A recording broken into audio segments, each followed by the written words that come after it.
Welcome to the November 18th regular meeting of the Santa Monica Planning Commission.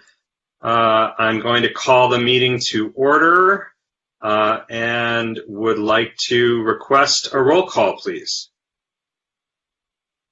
Commissioner Fonda Bernardi? Here. Commissioner Fresco? Here. Commissioner Lambert? Here. Commissioner Pastor? Here. Commissioner Raskin? Here. Commissioner Reese? Here. And Chair Landris. Here. And let me thank commissioners and staff and applicants and members of the public for their patience as we recently resolved an outage that was caused on the Blue Jeans side. We had understood that there was an outage from about 6 p.m. to shortly after 7 p.m. And we appreciate your patience and understanding as staff has worked very quickly to let folks know and ultimately for us to be able to get back into the meeting. And we will proceed, albeit a little bit late, but we will proceed with our regular meeting. Now, because this is a regular meeting, and in fact, later in this meeting, we are going to have a conversation about ensuring that we have rules of order that are a little bit more stable throughout the coronavirus pandemic, and specifically the public health orders and the governor's emergency orders suspending the normal use of the Brown Act. We still find ourselves with an emergency item because this is a regular meeting. We had actually requested that this be a regular meeting in order to have general public comment available to the folks at the end, but we discovered that despite our best intentions, that item was not added to the agenda prior to posting, and it was only discovered after the agenda was posted and after the 72-hour deadline for amending the agenda. So I'm going to turn things over to our city attorney, Heidi Van Tongelen, who will explain the situation that we find ourselves in so that there's absolute clarity with the public. The commission is going to need to take 2 special votes over the next couple of minutes. Good evening, Chair, members of the Commission. In order to remedy this issue, we will be asking you to take 2 votes this evening. The first vote is to actually take up the issue on whether or not to add the item to the agenda, and that is to basically declare that there is an urgency or emergency. And in this particular instance, as the Chair noted, this is a regular meeting, and as required by the Brown Act, a regular meeting requires a public input agenda item, which was inadvertently omitted. So that would be your first vote, is to determine that this has created an emergency. So is there a motion? Well, I'll make the motion administratively that an emergency situation exists because the public input item, as required by the Brown Act, was inadvertently omitted from the agenda, and that there is an immediate need to act. Second. Do I need to state the reason in the motion? No. Is there a motion? Was that a second? Okay. Is there a second from Commissioner Lambert? Yes. Great. Okay. Thank you. All right. Let's have a roll call. Okay, Commissioner Fonda Bernardi? Yes. Commissioner Fresco? Yes. Commissioner Lambert? Yes. Commissioner Pastor? Yes. Commissioner Raskin? Yes. Commissioner Reese? Yes. And Chair Landris. Yes.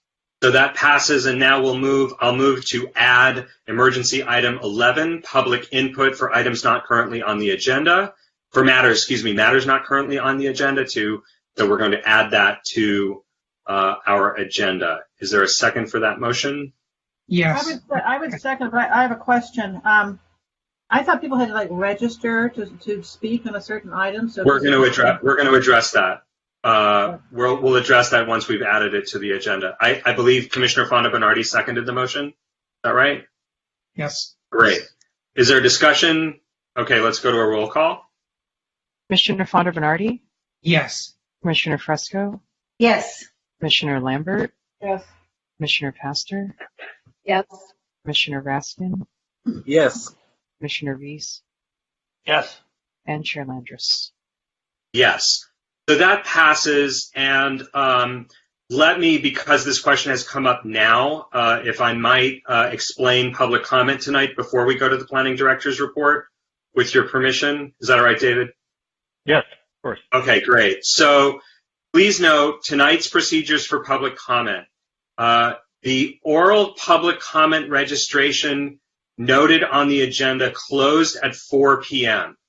If you are a member of the public who registered for public comment today, please check your email for call-in instructions, which were mailed at the start of this meeting.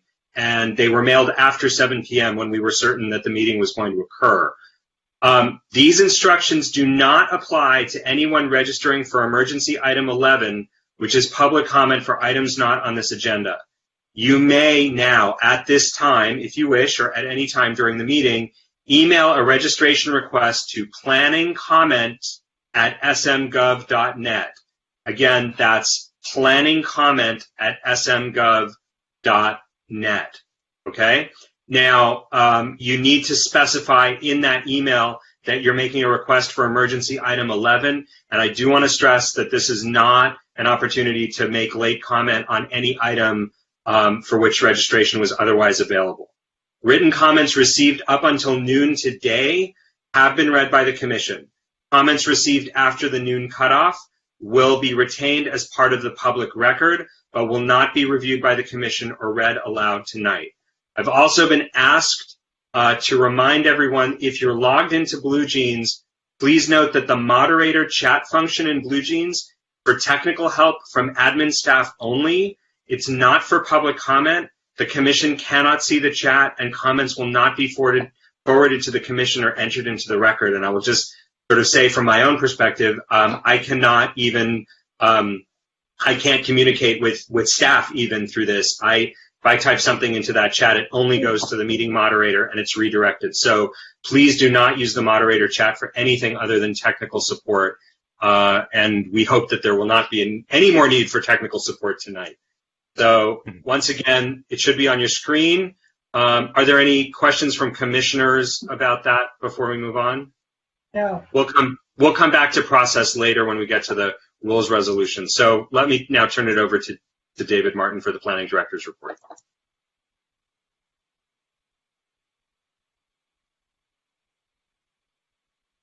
Great, thank you, Chair Landris.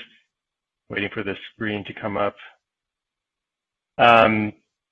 So coming up for the Planning Commission at your next meeting on December 2nd is a development review permit for 1643 12th Street. And then the following week on December 9th is a second housing element study session. Some actions recently taken by the City Council on November 10th. They approved the St. Monica's Development Agreement Amendment that the Commission reviewed a few months ago. They also extended the economic recovery interim zoning ordinances. So there's two, one that covers more or less citywide, and the other one that's specifically the area around the promenade. Both of those were extended. And then upcoming at City Council on December 5th, well, on November 24th, just some contracts, and then on December 15th, the council will have a housing element study session. A few highlights on the housing element. So November 25th is the deadline to sign up for the technical working groups. December 3rd is the actual technical working group production. December 10th is the housing element EIR scoping meeting. Also on December 10th, Rent Control Board study session. And then December 11th, the technical working group on preservation. So there's a lot coming up related to housing element, and tonight's a good kickoff for that effort. So looking forward to that. I also wanted to mention tonight that our interim city attorney, George Cardona, is joining us. So George will be sitting in for the meeting. That concludes my report, and happy to answer any questions you might have. Thank you, Commissioner Lambert. You're muted, Leslie.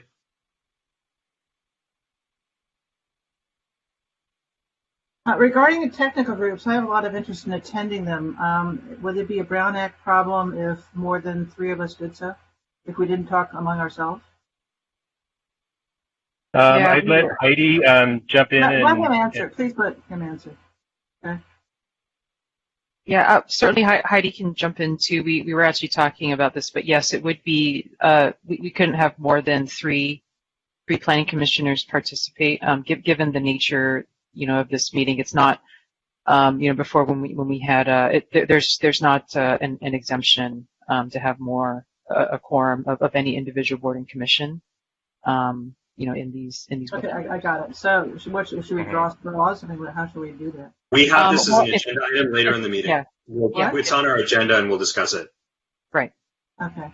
The other question I have, and I'm not sure if you're comfortable answering it in this form, but I know there are 2 density bonus applications that have been submitted to the city for housing projects one of which, maybe both, we actually had already approved. But they've asked for a density bonus, and they're in commercial districts. What is the status of that?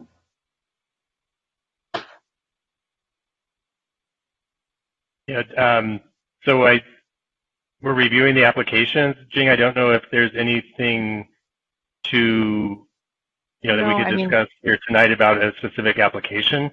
Right. We can get more information for you, Commissioner Lambert. I don't think we'd want to go into detail about a specific application tonight. Just pending review. Yeah. Okay, okay, thank you. Any other questions? I have one question, David. I noticed on your list you have the housing element coming to us and coming to the rent board. When will the Housing Commission get a chance to weigh in? I know it's been on suspension. I know that that's a matter of concern, but I'm actually just curious whether you'll be scheduling a meeting for the Housing Commission. Since they're not meeting and they haven't resumed their meetings, we haven't scheduled a meeting with them on the housing element, just because, again, they're not meeting at this time. Okay, I'll have some comments on that later when we get to the item. But. Well, I assume they're welcome. I assume they're welcome to come to the Planning Commission and share their thoughts. Well, thank you, Commissioner Lambert. Let's keep going, and we can talk about that as we move on. Are there any Planning Commissioner announcements? Any? Nope. Seeing none, we will keep going. Okay, we have no minutes to approve. Do we have anyone in the queue for public comment on the 2 STOAs that are before us? I will say that 7A, 1820 Broadway, and 7C, 3032 Wilshire are before us, as 7B has been withdrawn at the request of staff. You have a caller for item 7A. Okay. Do we have any? We have no callers for item 7C. So no let's. Okay, let us pull item 7A and proceed to a voice vote on 7C. Or let's do a roll call. Comment on 7C, please. I'd like to pull it. Okay, so then we will pull both, and we will take up 7A first. Are there any? Do we have anything from staff on 7A? No, we don't. This was, we just put forth the STOA after listening to the tape. If you recall, it was originally scheduled in July, and the applicant indicated some concern, so staff went back to check the tape to make sure that what was in the STOA accurately reflected the Commission's decision, so that the STOA is now before you for your approval. Okay, let's open up to. Let's take the public comment before we have comments from commissioners. How much public comment do we have? Wait, how much public comment do we have tonight? How many people total? Oh, 3 total for the entire meeting. For the entire meeting, we have 3? Not including the emergency item, but yes, the regular registrations, only 3 comments across the entire agenda. Okay. All right. Let's hear from the public. Okay. Our caller for item 7A is Jackson McNeil. Jackson, I'm taking you off mute, and you are live in the meeting. Welcome. You have 3 minutes. Good evening. My name is Jackson McNeil. I'm an attorney representing Kwanzaa Jones, the owner of 1820 Broadway, as described in the letter that I provided to you guys yesterday. I'm here to respectfully request that the Commission amend condition number 2 of the STOA in order to accurately reflect what we understood as the Commission's decision. That condition currently states no amplified noise and or music of any kind shall be permitted on any of the upper level outdoor patio spaces. So as written, this condition would apply both to the rear upper level patio in the back, as well as to the front upper level patio along Broadway. Respectfully, based on our review of the hearing and our memory, and certainly our client's understanding of the Commission's decision, we believe that condition number 2 was meant to only apply to the rear balcony. Admittedly, the Commission's discussion on this issue during the hearing was a bit messy, a little muddled, subject to some interpretation, but we think that the overall decision and conclusion was clear, and we think our interpretation of the condition makes sense. The rear balcony is across the alley from the neighbor who expressed concerns regarding noise. The rear of the property is directly adjacent to a preschool where concerns about noise would logically make sense. And contrast that to the front of the property, which is along Broadway, which is a commercial boulevard, has cars, buses, bikes, and various other commercial uses. So it makes sense to us that the condition would have been applied to the back balcony and not the front one. And finally, I just want to note that, our client intends to be a good neighbor. The noise ordinance will apply to that, to the whole project, including the front balcony. She doesn't have any grand plans for that front balcony at this point, but she does want flexibility for programming in that front area. And we believe that the Commission provided that flexibility when it made its decision in June. Thanks. Are there any questions for Mr. McNeil? I will take this one. Mr. McNeil, you referred to 2 balconies. There is a balcony, as the record showed, and I want to be very clear that we're not having a new conversation. The record showed that there was a balcony in the rear of the building facing the residential, and there is a balcony in the front of the building that wraps around onto the alley. I have reviewed the tape. I believe other commissioners have reviewed the tape, and I think we all were extremely clear that there should be no amplification anywhere near the residential or the preschool site. So I want to, perhaps just for the sake of avoiding any misunderstanding, ask you if perhaps you had, or there had been some misunderstanding about what balconies were referred to by front and rear. I think, we understand and the applicant understands there were 2 balconies. I think the client pretty clearly during that hearing, asks the question, are we talking about the back patio? I say yes, because that was my understanding and no one corrects her. And so I think, it's pretty clear from the transcripts that at least our client's understanding was we were talking about the rear patio, and had she known that your intention was both, she probably would have objected, or we possibly might have appealed. Okay, I'm gonna if you really want to reserve the right to appeal on the basis of this conversation, you will have a de novo hearing before a de novo counsel. So, but that is, of course, you're right. I don't think that was anyone's understanding, certainly not mine, since as you acknowledge in the transcript, I referred to balconies and Commissioner Reese did as well. So I don't want to reopen the hearing, but I do want to make clear, based on your response. Commissioner Lambert.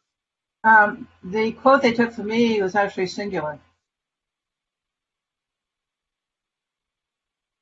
Okay. Which would indicate that I thought that it was the back balcony talking to. All right, well, let's close the public hearing and have a discussion about it. Unless anyone else wants to ask Mr. McNeil anything. Okay, let's close the public hearing. I will say my recollection was very clear that we were preserving both the preschool and the residential area from amplification, which required both balconies.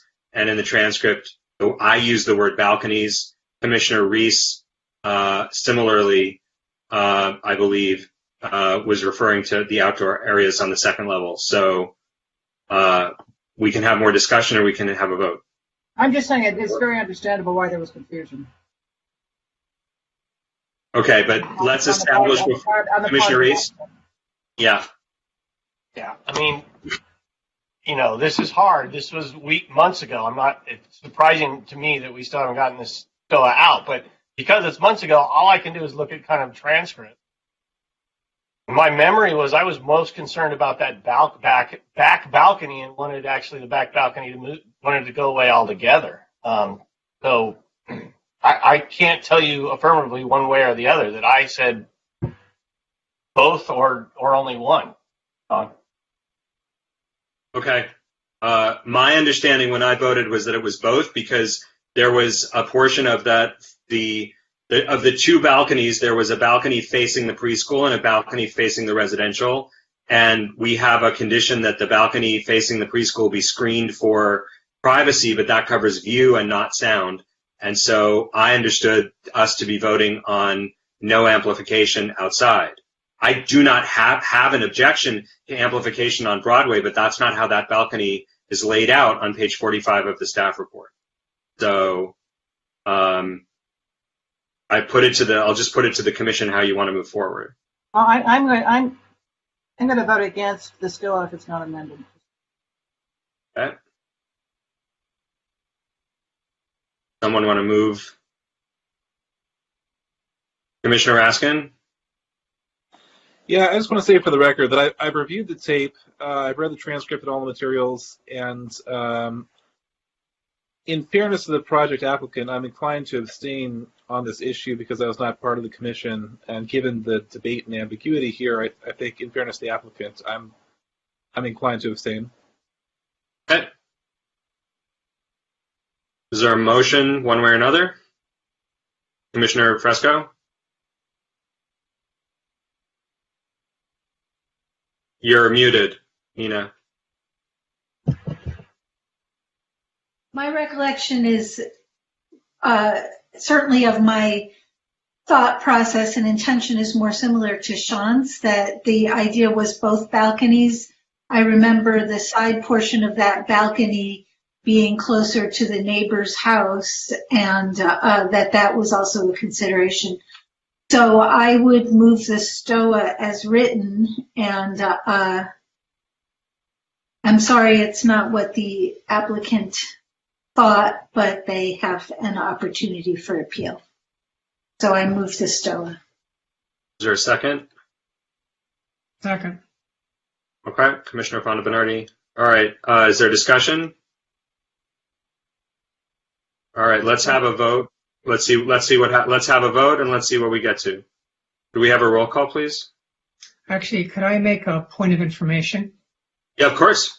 One of the protections for the neighbors is the requirement that the L buildings in this case have to stay within our noise ordinance, which is a very specific thing, to where it's to be measured, et cetera, blah, blah, blah. The real question is if there is a complaint, something going on, and the neighbor calls and said, I'm getting too much noise, regardless of which balcony it's coming from. First of all, I'm not sure the building department or enforcement will show up on time, and I'm not sure they have the capacity. Do they have a sound meter ready to go so they can make the measurements to determine whether, in fact, there is a problem? So that is sort of one of those things that doesn't really protect us unless we had those assurances. I'm just putting that out there. Unless the staff can assure me that there's always someone available waiting for that phone call with that sound meter ready to go, it's not a protection that really protects us, or in this case, protects the neighbors. Commissioner Lambert? Well, I'm concerned about that because that assumes the noise ordinance is unenforceable. So why do we have a noise ordinance? Well, if I could just Sure, David, if I could jump in. Yeah, so code enforcement does have the equipment to take noise measurements. That's part of their function. It's part of what they do. It is true that with COVID and other priorities, it's not something that they would probably get to right away in current situation, but on a regular basis, that's part of code enforcement's enforcement action, and they would be able to go out and take noise measurements. So I want to be mindful that we not reopen the hearing on this. So I think we really do need to vote based on our best estimates of what took place. Otherwise, we're going to have to reopen the hearing on this, and I don't think anyone wants to do that. So unless somebody has something else to say, let's go to a roll call. Chair, I do just want to clarify, given some of the statements that have been made, that there is not an opportunity for appeal. That the decision was made months ago, you know, so the appeal should have been filed back then. It's not from 14 days from the STOA, it's 14 days from the decision. Unbelievable. Okay. Okay. Wait, whoa, what? Sorry, how can that be? That's the rules here in Santa Monica. Unbelievable.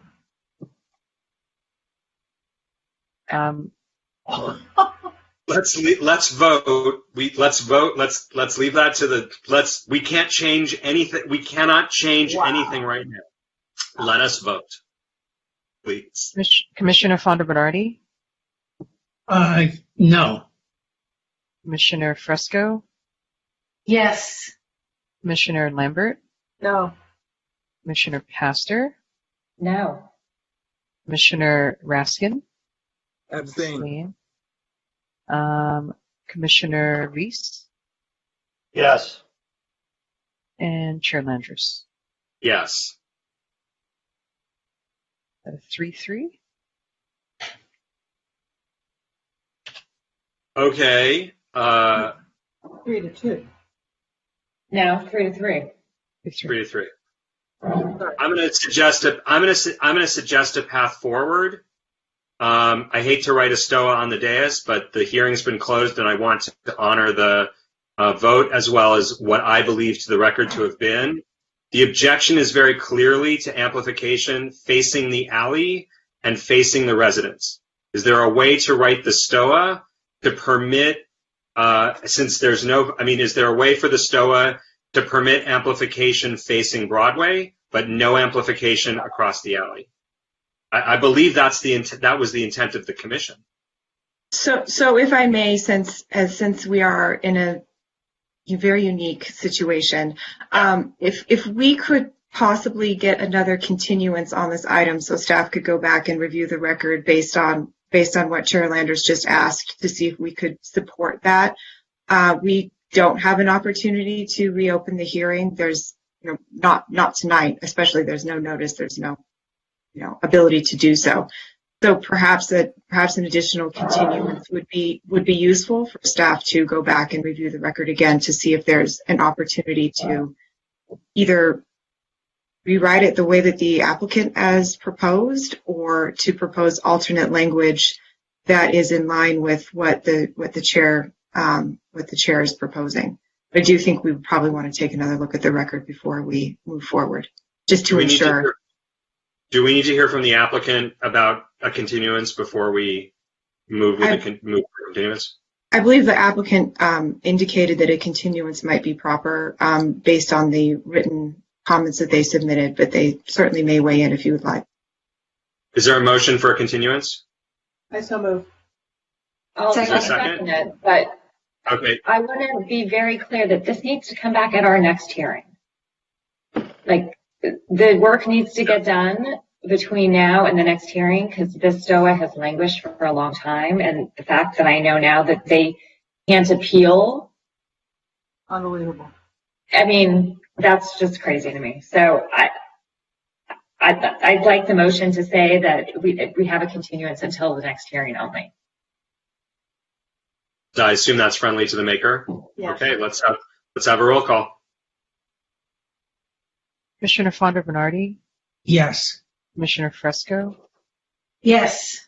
Commissioner Lambert? Yes. Commissioner Pastor? Yes. Commissioner Raskin? Yes. Commissioner Reese? Yes. And Chair Landris?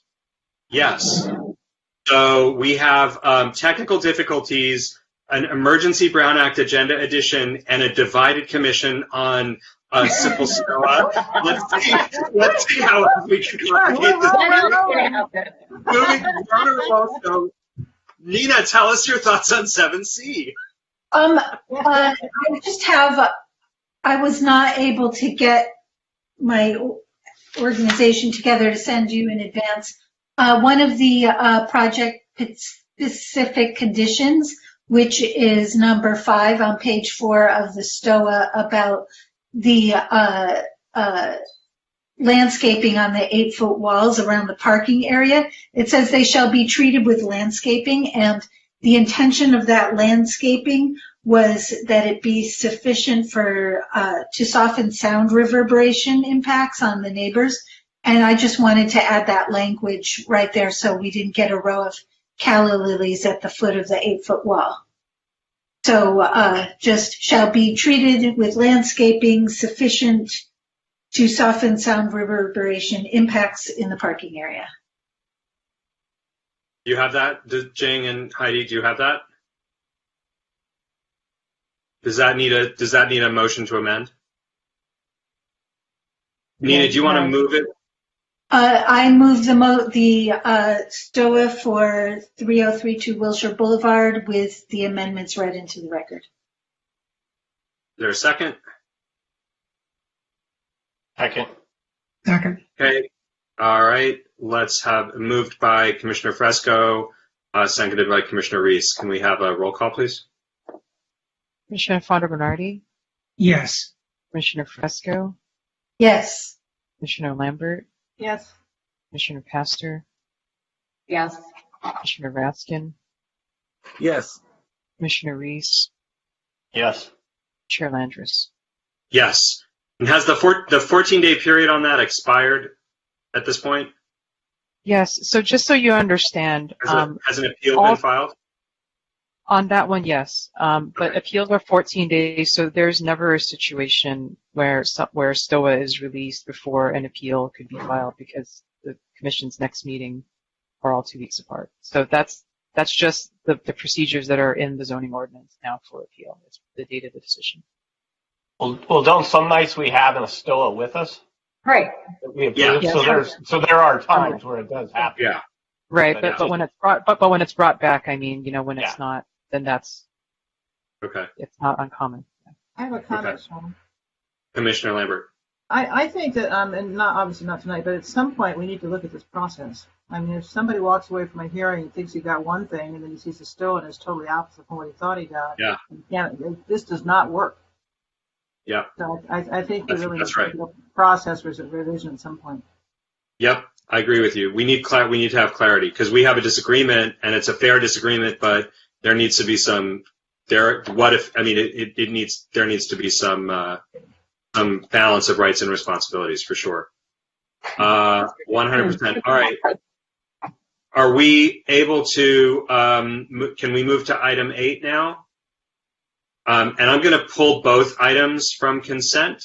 So we'll go to item 8A, which is 1707 and 1717 4th Street, a waiver of a parcel map. I need to make a disclosure here. Bear with me. As some of you may be aware, I am a member of the Santa Monica Malibu Unified School District Financial Oversight Committee, an advisory committee with no authority to make any decisions whatsoever. There's no conflict of roles. I was present at a December 5th, 2019 meeting when the property shift for the district office move was brought up without having been placed on the agenda, and I immediately recused myself from that item in order to avoid any ex parte, the possibility of an ex parte communication. Subsequently, there was another meeting of the Financial Oversight Committee on Thursday, October 29th, where the matter was agendized, and I once again recused myself. I've consulted with the city attorney on this. We agree that there's no conflict of roles and no reason for me not to participate in this matter, but it definitely necessitated disclosure. Anybody else? Is that why you pulled it? Yes, to make the disclosure. Okay. Yeah. So to be clear, because it is a map, you do need to do ex parte. Should any other commissioner have any ex parte communications on the map, now would be the time. Anyone? No. Nope. Okay. Is there a motion does anybody want to hear the staff report or presentation on this, or No, is there a I motion? move to waive the staff report. Okay. Is there a second? Second. Can we Great. have a motion to do the, oh, we can't, I'm sorry. We can't. Yeah. Okay. Let's have a roll call on waiving the staff. Can I do that on voice, Heidi? In this We use virtual about twice. environment, we Okay. generally do roll call on everything. Let's have a roll call on the waiver of the staff report. Commissioner Fonda Bernardi, Yes. Commissioner Fresco, Yes. Commissioner Lambert, Yes. Commissioner Pastor, Yes. Commissioner Raskin, Yes. Commissioner Reese, Yes. Chair Landris. Yes. All right. So, and is there a motion to waive the parcel map to move the staff report? I move the staff report. Is there a second? Great. Second. So moved by Fresco, seconded by Pastor. Can we have a roll call, please? Commissioner Fonda Bernardi, Yes. Commissioner Fresco, Yes. Commissioner Lambert, Yes. Commissioner Raskin, Yes. Commissioner Reese, Yep. and Chair Landris. Yes. So that passes. We're now going to move to item 8B, and I'm going to give a brief introduction to this and then turn it over to staff. As some of you know, we have been meeting since March under special meetings, and we have been meeting, as you know, in accordance with an executive order issued by Governor Gavin Newsom that waives certain aspects of the Brown Act in order to enable us to meet by teleconference. I became concerned at the number of special meetings we'd had without general public comment, as on principle, I think our government needs to be accessible to the public. And having raised that, I learned from Jing and Heidi and others that there are a number of other issues that have come up since March related to a number of different types of public comment that we permit, such as donated time, split time, implications of the phone registrations, and in order to ensure clarity for the public and equity for everyone, the staff has been working diligently, and this sounds like it's really, boring stuff, but it turns out to be pretty complicated, to regularize our situation so that we can have general public comment moving forward, but also to provide clarity to the public on what to expect when they are addressing the Planning Commission and what can be allowed or not. So before we hear the staff report, I just want to thank the staff, and in particular Heidi, who has really gone down the rabbit hole on the Brown Act to see what is possible and what isn't, and we actually will have a late update amendment potentially to provide even further clarity. So let me turn it over to Jing at this point with my thanks. Great. Thank you. So this is pretty brief staff report. So thank you, Chair, for that introduction. We're bringing this forward to you, as the Chair indicated, because the Commission has been meeting under special meeting capacity since the closure of City Hall. So your regular meetings are normally at 7 o'clock. So tonight's meeting is actually a regular meeting, but the time got shifted up to 5:30.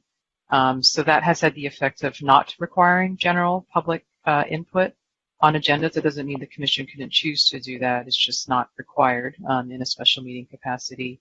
And then when we started this, because of just technological barriers, public comment was only via email, with Melissa's radio voice reading out all the public comments over email. And we've since, figured out a way to allow people to call in, but we don't quite have the infrastructure, that City Council has to support the army of thousands it takes to support that feature. So we have this kind of modified registration system that we've seen other public agencies kind of partake in. The city's rent control board, does a very similar system to what the Planning Commission is doing in order to allow oral public testimony during your meetings. And then there's also been changes to oral public comment, which, as I indicated, in terms of the public testimony, but also we are unable to allow people to have visual aids at this time, or representative speakers. The reason being is, just we're trying our best to make these meetings available to everybody, but there are technological barriers to having visual aids with presentations. It's very challenging to do that and sort of match up speakers to that stuff. And in terms of representative speakers, we really have no way of knowing who has called in, who's dialed in. It'd be a logistical challenge to try and do that. So we've had to come up with some, rules around that. So before you is a resolution addressing, largely public comment. And there's also an additional change related to written ex parte materials as well. That was actually added after we wrote the staff report, so I just wanted to note that, but that is in your resolution.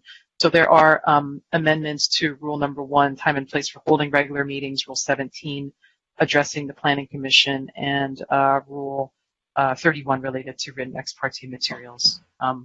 So with that, I'm happy to answer your question, and Heidi's been really working hard on this, so she would be available as well. Thank you. And Heidi, do you want to provide the additional change to Rule 17 that we will add by amendment? I would be happy to. I'm not sure. I will try to share my screen, but we will see if that works this evening. But what it would do would clarify written communications that are submitted on an item not on the Commission's agenda, but otherwise in the Commission's jurisdiction. So a general public comment. So as Jing, the planning manager, mentioned, we are already addressing the issue of items that are on your agenda, and this would be addressing items that are not agenda. So let me share my screen.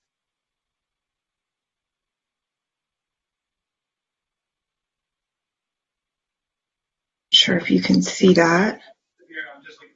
Heidi, I can go ahead and try and do it maybe. All right, thank you. Yeah. Sure. Let me just. Can you see that right now? That's it. Can everyone see that? Yeah. Yep.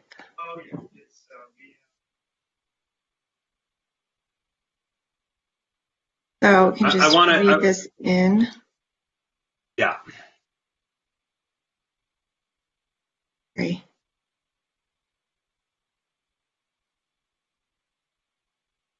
Been added. So, okay, let's see.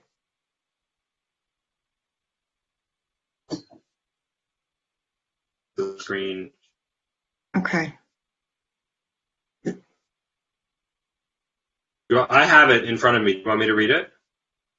No, I think, let me try this. Do you want me to share my screen again, or? No, sorry. Okay. I'm going to get there. Wait.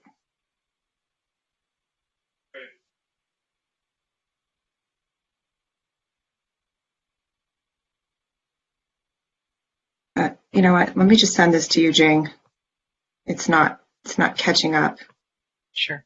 Is it the same text that you sent that we talked about? Yes, it's just in the resolution, so it would be helpful to see it. Okay. As item J, yeah. Yes. Okay. In the context of it. Sure. All right. Okay. That makes sense.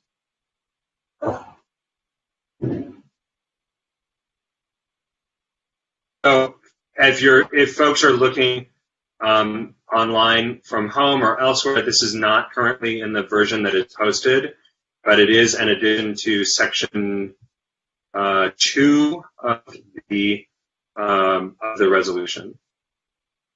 So we will be adding an item J to section 2 of the resolution as soon as we can get it on screen. I'm happy to read it if that's the only issue. Yes, so it will be added to, like you said, the end of it, There we It's go. on what will be page 10. Page, Okay. You want to read that out loud? Yeah. Yeah, I can read it. All written communications submitted for public input on items of interest to the public that are not on the agenda but within the subject matter jurisdiction of the Planning Commission, including emails received no later than 12 noon on the day of the Planning Commission hearing, shall be forwarded to the Commission and posted online with the Commission's agenda prior to the meeting. Written communications received after 12 noon on the day of the Planning Commission meeting will not be posted online with the Planning Commission's agenda prior to the meeting and might not be viewed by the Commission prior to the meeting. Okay. And I'll say, this rarely happens, but theoretically, if we were meeting in person, someone could be sitting there listening to a hearing and say, oh, I think I want to make a general point about something. Go down to the clerk, fill out a chit, and speak at the end of the meeting. That's not possible under a public health emergency. So for the duration of the emergency, at least while I'm talking with Heidi about developing language so that at some appropriate point during the meeting, we will make sure that people know that if they want to provide written general public comment, they should send it basically right after the meeting adjourns so that it can be added to the agenda for the next meeting. But we don't need to amend our rules of order for that to be formalized. This is the trick in terms of making sure folks understand that if they want us to see the comment, they really do need to email it by noon. Are there any questions for staff? Commissioner Fonda Bernardi, and then Commissioner Pastor. Yeah, if someone submits things late on these questions of general applicability, not specific agenda items, do those written communications get added to the record of the meeting, or do they vanish? They do not vanish. So staff will do their best to get them posted at some point. They just cannot get posted, and they will get forwarded to the commission. It's just difficult to guarantee that they can get posted and that they will be forwarded to the commission. So I understand they won't make it into exactly prior to the meeting, but I want to make sure that those things still exist as the record of the meeting. Things that came in before the meeting but didn't make it at 12 noon cut. Okay. Yeah, and my concern, Commissioner Fonda Bernardi, to that was also that we as so in addition to clarity for the public and the administrative burden to staff, I wanted to avoid a scenario where commissioners had to, after a meeting is over, log back into an agenda meeting to see whether, just in case, some comment had come in, which we couldn't have done anything about anyway. So my concern is in making sure that that link from the public to the commissioners, that the public has certainty that we will actually see those messages. I had Commissioner Pastor next, and then Commissioner Reese. Yeah, I have a different but related issue that I want to bring up, and I don't want to hold up the adoption of these rules, and so it may be for a different discussion, but I find it troubling that people send in these like 50-page letters, 20-page letters, 10-page letters, whatever, the morning of the hearing, the day before the hearing, and that we get materials both from the public and from the city, a day before the hearing. In other jurisdictions, there are rules about the length and of submissions, as you're getting up to the hearing. So, if you want to submit, like the day of the hearing, you can only submit a 2-page letter. Or, several days before the hearing, you could, it's up to 10 pages. And, I suppose that the public, it's really the public's job or the applicant's job or whoever is submitting the letter to get it in at an appropriate time to give the commission a sufficient chance to read it and analyze it, right? This is not our full-time jobs. And I know I, for one, am often very busy on a day, of a hearing, and it's hard to be able to say, oh, I'm going to read these 3 10-page letters that I just got this morning.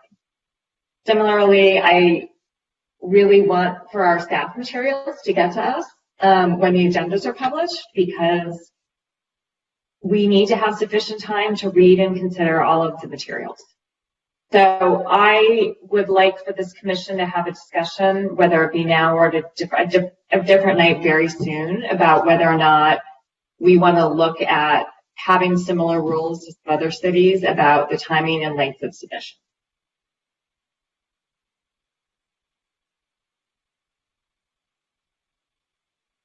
So this is Jane, up to or- the commission, yeah. but I do want to clarify your Rule 13E that is before you this evening actually is a modification to the current rules of order. The current rules of order actually provide for a cutoff of 12 noon on the Monday prior to a planning commission meeting for items that will be forwarded to the commission and posted on the agenda in a non-COVID situation. What usually happens is anything that comes in afternoon, the Monday before the meeting, gets packaged up, it gets distributed on the dais, and it gets distributed in the back for members of the back of the meeting of council chambers for members of the public to come pick it up, and so everybody has the same information. What this does is moves the, which is what the practice has been since the meetings have gone virtual, is move the cutoff to 12 noon the day of the meeting, because there are fewer options to present the written materials at a meeting to the general public and to the commission. But certainly it is something that you all are able to discuss. That was the thinking behind Rule 13E, and that is how it is currently drafted. So I just want to make that clear. So, since this is before you at this moment. Commissioner Reese? Well, Commissioner Pastor, were you done? Looked like you were about to say something. Yeah, go ahead, Jim. Okay. I have a couple of questions afterward that I just want to bring to the commission's attention, and maybe they're nitpicks and we don't really care about them, but on page 7, 17B, we talk about applicant's team and how long they have to talk, and it kind of defines what the team is. And there's been a couple situations recently where people who I felt were really team members were giving public testimony. Unfortunately, right now, the best example I can have was a teacher from Calthorpe talking about the school. And that, to me, is a part of the applicant's team. Again, I don't know if anybody else has concerns about that, but I think anytime there's an employee of one of the applicants, they are part of the applicant team and shouldn't get public comment, because that's really expanding their presentation. Mm-hmm. So that was one thing I wanted to bring up. And then under 17E, and I don't think this is a change, but we have this rule where if more than 7 people show up, we can reduce the time limit. And that 7 seems a little low to me, and that I think we should consider moving that up to 10 or 15. And then the last one, and this I feel more, I think is more important, is when we're talking about donating time to people so that they can speak. Are we requiring, I don't know that I've read this in here, but are we requiring that those people who are donating time are on the call at the time that the other speaker takes their time? Because if not, I could make up, Tom, Jerry, and Harry have given me time, and I should get 20 minutes to speak. It's how are we going to enforce that? So there is language. There is language in there. It mirrors what the City Council recently adopted. It's new Rule 17H on page 9 of your resolution. So the commission has to take a vote on it, on whether or not to allow for it, and they do have to represent that they're there. So there is an alternate procedure proposed based on what the City Council currently does for representative speakers. Well, I just think we need an affirmative statement that to donate time, those individuals who are donating time must be on the call, and we have to validate that so that there's not a surprise to somebody. Yeah.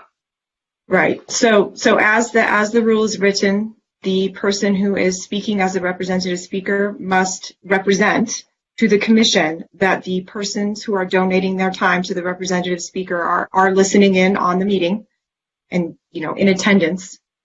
And then after that representation, the commission may, by majority vote, do that. If you do not wish to do that way, if you wish to just not have representative speakers at all during this time because you think it's too difficult to administer, that's something you can consider. Or, the planning manager may want to speak to how easy it would be to verify whether or not those persons are actually in attendance at the meeting. It's not like raising your hand in the back of the room, as you pointed out. That's the problem. Right. But Yeah. wouldn't there be phone numbers? Wouldn't there be their phone numbers or something that would show up? Yeah, so we would probably require in this case that whoever, if somebody was donating time, that they would also have to register with the speaker in the pre-registration system. They would both have to call into the meeting. We would have to verify that phone number, and that person has called in to the meeting at the same time as that comment is being made. Otherwise, if it's just an attendee, we really have no way to know who's attending the meeting. That would just be impossible. So I think we would have to just update our registration form to require that representative speaker also call in. And they have to identify who that is. Yeah. Do we have the ability to verify whether the person is actually on the line? We don't. So Heidi and I had a long conversation about this because we recognize that, practically speaking, and I really, this is real world stuff, right? We typically, when we have people who are sharing time, not related to policy matters, typically on hearings, we have people who live at the same address, right? So they're roommates, they're spouses, and they're commenting on an issue. And we felt that, I was raising the issue about people who share a landline and how we make sure that they both can register to exercise their speech rights. It is easier for us to allow splits than it is to allow representative time for the reasons that Jing just addressed. And so, as much as I would like to have the representative time, if we are seeking to enforce beyond to do diligence of some kind beyond the representation, we probably should suspend representative time entirely while we're not in person, because we don't have the ability to verify. And there's nothing to stop people from just sort of, I could show up and say, hey, I'm representing Huey, Dewey, and Louie, and we don't have a way to they would tweet, I think, to prove that they were there. If they have to register and they have to be on the line, how are we not verifying them? Because we can't get them on the line, because they're on hold in the system. I don't think we can go verify that they're there without losing the person we have. But I think we have all the phone lines. But we see their phone line.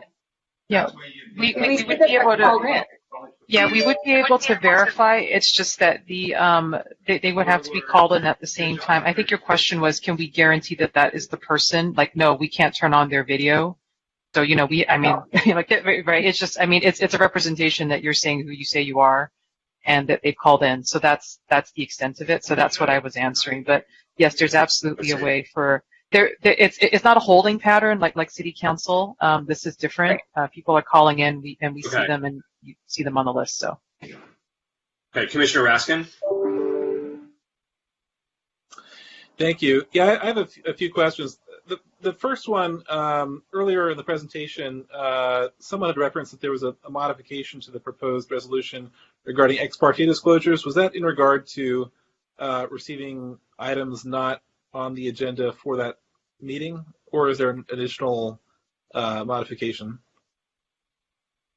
That reference was to Rule 31E, which is the written communications. So Rule 31 is your ex parte communications rule. So Rule 31E is the Section 3 of your resolution.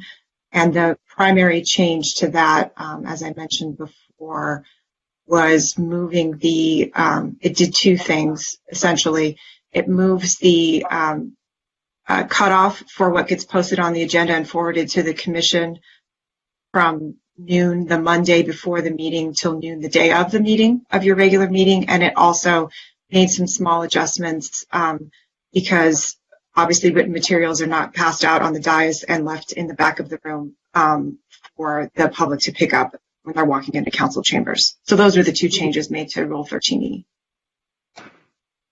31, okay. Pardon me, 31E.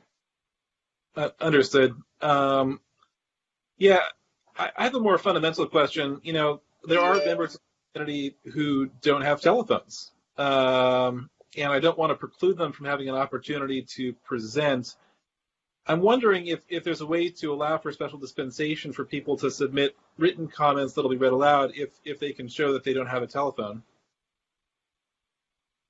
Well, you mean as long as they submit them by noon? Yeah, I mean, there is. If I may, there is a provision for that. If the planning manager can explain it if she'd like.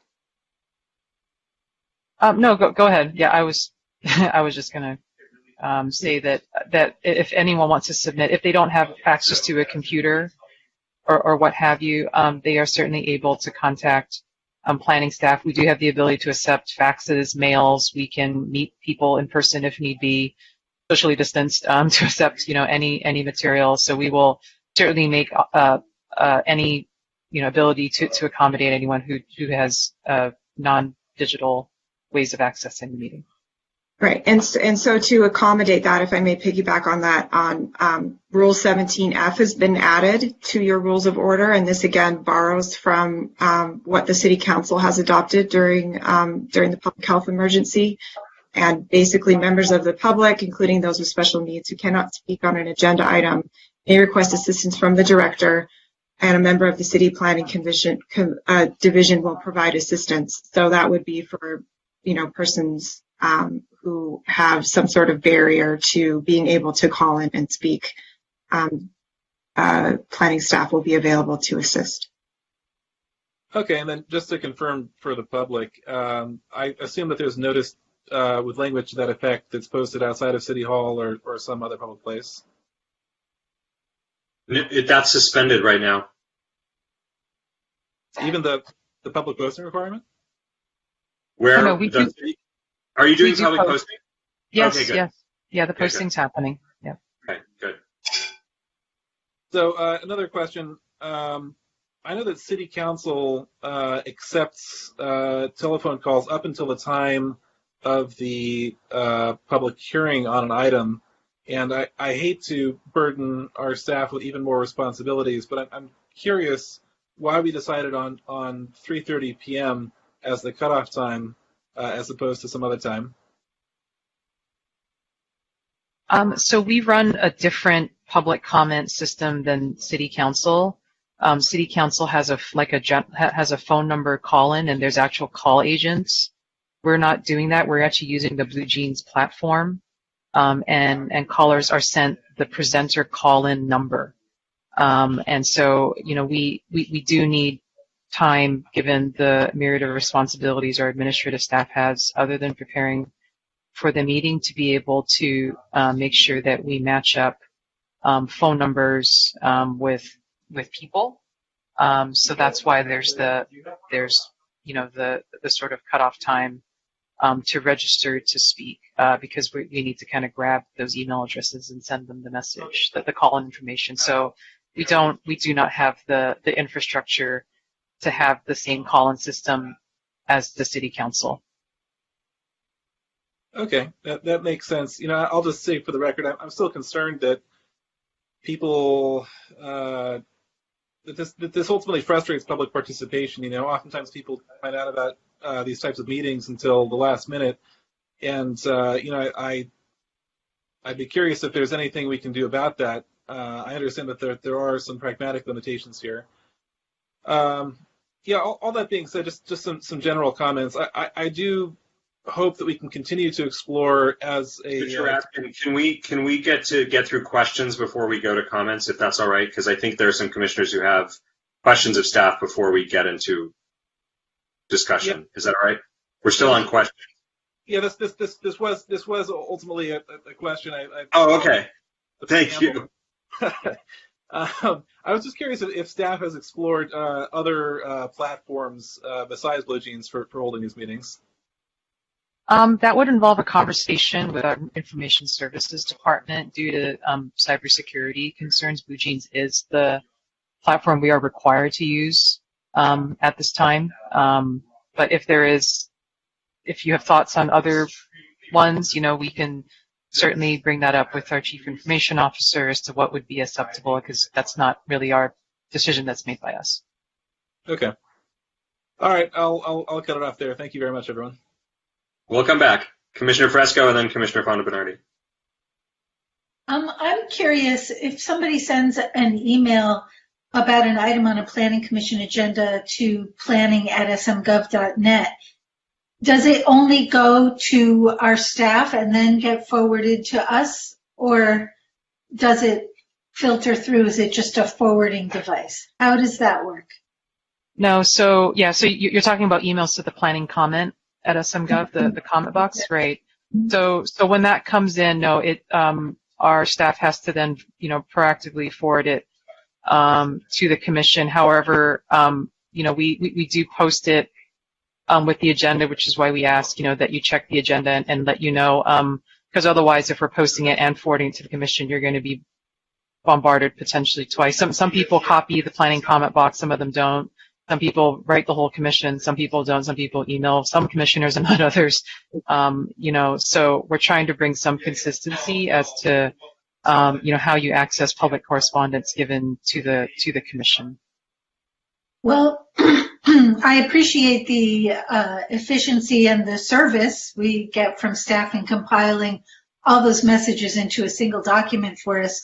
But for all of these years, I've always planned my meeting day so that the hour before the meeting I'm available so I can check the messages that inevitably flood in right before the meeting. And the fact that we don't have that opportunity for people anymore and that we might not even see it ourselves, even if it hasn't been posted on the agenda, seems like a terrible loss. And I'm wondering if there's a way to set up an automatic forwarding for at least those planning comment meetings after 12 noon, so staff can move on, but we'll still get the messages.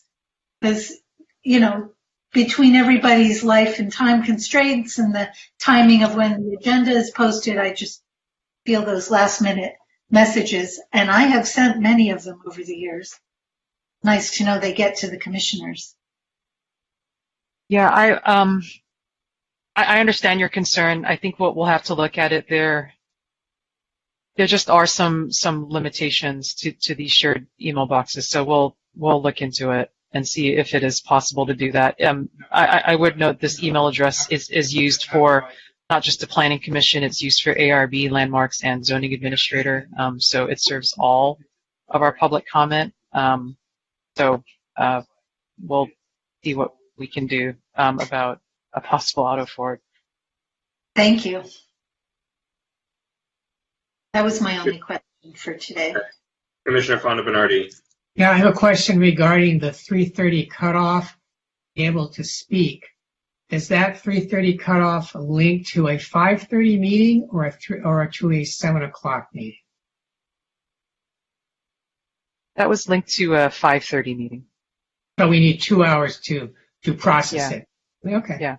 So someone now the cutoff would be 5 o'clock. Is that still true? It'll be 5 o'clock if we're going to for today's meeting. So because we just started this up very recently, we just didn't know. I mean, we were trying to, just get used to the system, and we didn't know what it would entail in totality. So that's why the first meeting, the cutoff was at 3 hours. We've reduced that to 2 hours. Now, having run through like our last meeting where we had a lot of speakers, and we needed every moment of that time. So that's, where the 2 hours comes from. Let me ask a couple of follow-up questions. So one is, I definitely want to echo Nina's question about the auto forward. I think it would be very helpful. It sounds like, is that something we don't have to rewrite the rules, but technologically, if you were to create an alias that was what was available to the public, and that alias simply archived the message, but also auto forwarded it to every commissioner, would that? It's not. Yeah. Yeah, it's not an automatic. It just. I know you probably all know how to use Outlook. It just works differently than individual Outlook. I'm an expert user of Outlook and the shared box. It just behaves a little bit differently. So I can't answer that question, but I certainly understand the concern, and we will look into whether if it is a possibility to do that, we of course will do that. If there's some challenge, we'll try and find a way to try and improve those communications to you. And then to Commissioner Fondo Bernardi's point, and I genuinely don't know the answer to this question, so I'm trying to, again, I want this to be clear to the public. I think we've heard from a lot of people that they are frustrated. I'm frankly surprised that, we only have 3 people calling in, because I know there's a lot of interest across our community in the housing element, and I believe that I was aware of multiple people from multiple different networks and communities interested in making public comments, so I'm surprised to hear that there are only 3 registered. Would it be clearer in the rule to specify that the registration deadline closes 2 hours before any meeting, no matter when that meeting is, subtract 2 hours, that's your deadline? Or do we want to specify a time, right? Because if we're holding if we end up doing a special meeting, do we keep the deadline at 3:30, or do we push the deadline or move it forward or backward, right? Like, what if our special meeting's at noon, and we've told people that the deadline to register is 3:30? That doesn't make a lot of sense. So I'm asking genuinely, colleagues and staff, because I want it to be clear to the public so they know what the expectation is and can follow it without feeling the frustration that I know a lot of people are feeling. That's fine. I mean, I don't have a side. I'm actually asking, like, should it be 3:30? Yeah, I mean, to me, 2 hours before is a more clear rule. Okay. Then there's no question. 2 hours before whatever the meeting time is when the registration ends. Yeah. Okay. And let me just ask Heidi, is there an issue, again, I'm just going to be, because we don't want to come back to these rules over and over again. We're having the conversation now. We might as well get it out of the way. Imagine that we have a meeting and we have a special because we're doing a complex DA or something, or a DR goes long. The fact that the meeting is called 24 hours in advance, but the public comment registration deadline is actually 22 hours in advance, doesn't matter. We're not creating a problem by having less notice time for the registration for public comment.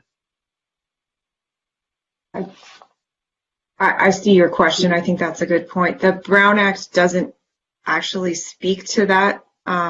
This is an extraordinary circumstance. So, but no, I think, generally the rules are, and usually if it's an extraordinary circumstance where you're just carrying over from one night to the other, it might be a continued meeting as well. The interim city attorney may want to add something. In general, there are different rules. The agenda normally has to be posted 24 hours before the meeting time. So the agenda is tied to meeting time. I don't believe we'll run into issues if you set the deadline for registration for public comment at that meeting at 2 hours before. In other words, your rules will make that clear, and then the agenda will be posted in accordance with the Brown Act 24 hours before the meeting. I believe that will comply. And we can, obviously, after this meeting, we'll follow up and check and make sure. And if that turns out that there's something we're not aware of, we'll come back to you. But I think that would satisfy the rules. Okay. Are there other questions before we go to discussion? Because I think there are a number of changes we're sounding like we want to make. So Not seeing that. If we make a list, I think we have a request to switch the time from 3:30 to 2 hours prior to any meeting, 2 hours prior to any meeting. So I'm not sure where we're going to look for the, and then what do we want to do with representative time? And I don't know if Ellis has other things. Leslie? Are you referring to what Jim raised about people who are, for example, teachers at the school? No, we're talking about people who are donating time, and are we going to allow, right, yes, we need to deal with that as well. But my question was about, do we want to permit time to be donated or not? Yeah, I would say yes, but whoever's doing it. What? And I would say, what I was saying is we should allow representatives. Donating your time, you need to register and show up at the meeting. And we need to be able to we need to have a good faith understanding that that person is there. Agreed. Okay, and to be clear, I'm just bringing up the regular rules of order.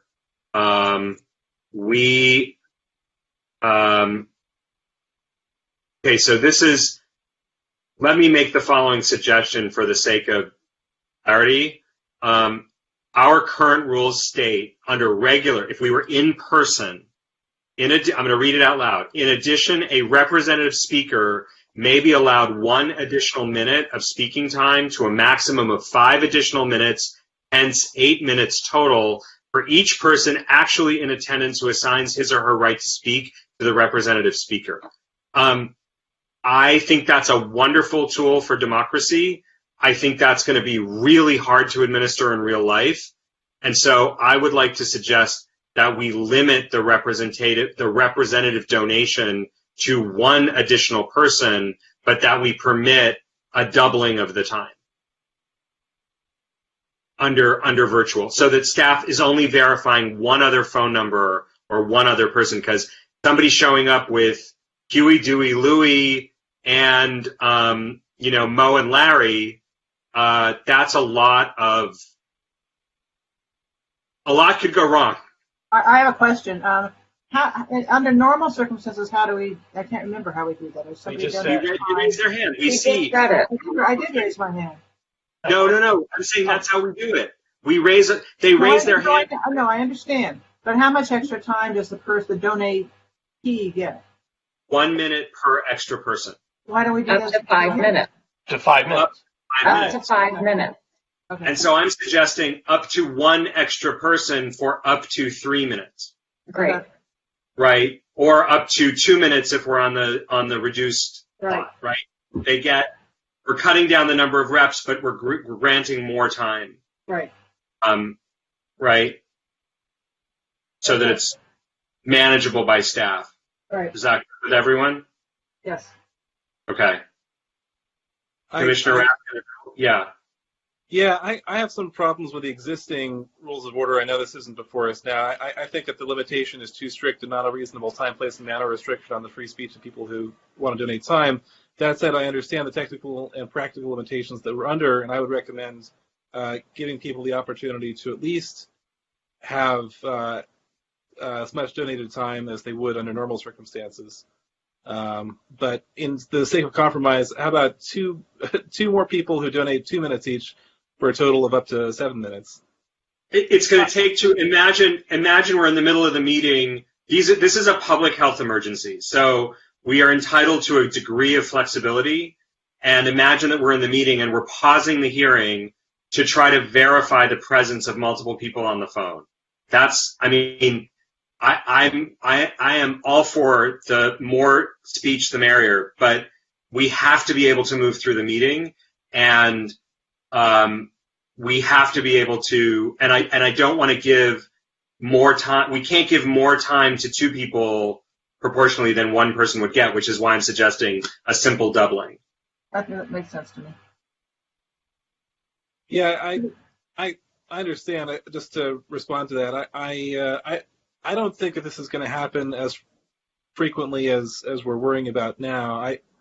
You haven't had a head to feel yet, Ellis. Yeah, I mean, it happens a lot. And frankly, I don't think there is an issue with, okay, I'm not going to get into it. It happens a lot. It does. It does. All right, fair enough. I'll, in the sake of moving us forward, I'll go with the will of the majority here. Okay. Let's go to Jim's, the other, I think, very important issue that Jim raised, and I would propose that the rules be clarified both temporarily and permanently, that an applicant team is an applicant team. And so that means the applicant, the architect, like anybody who is representative of the applicant.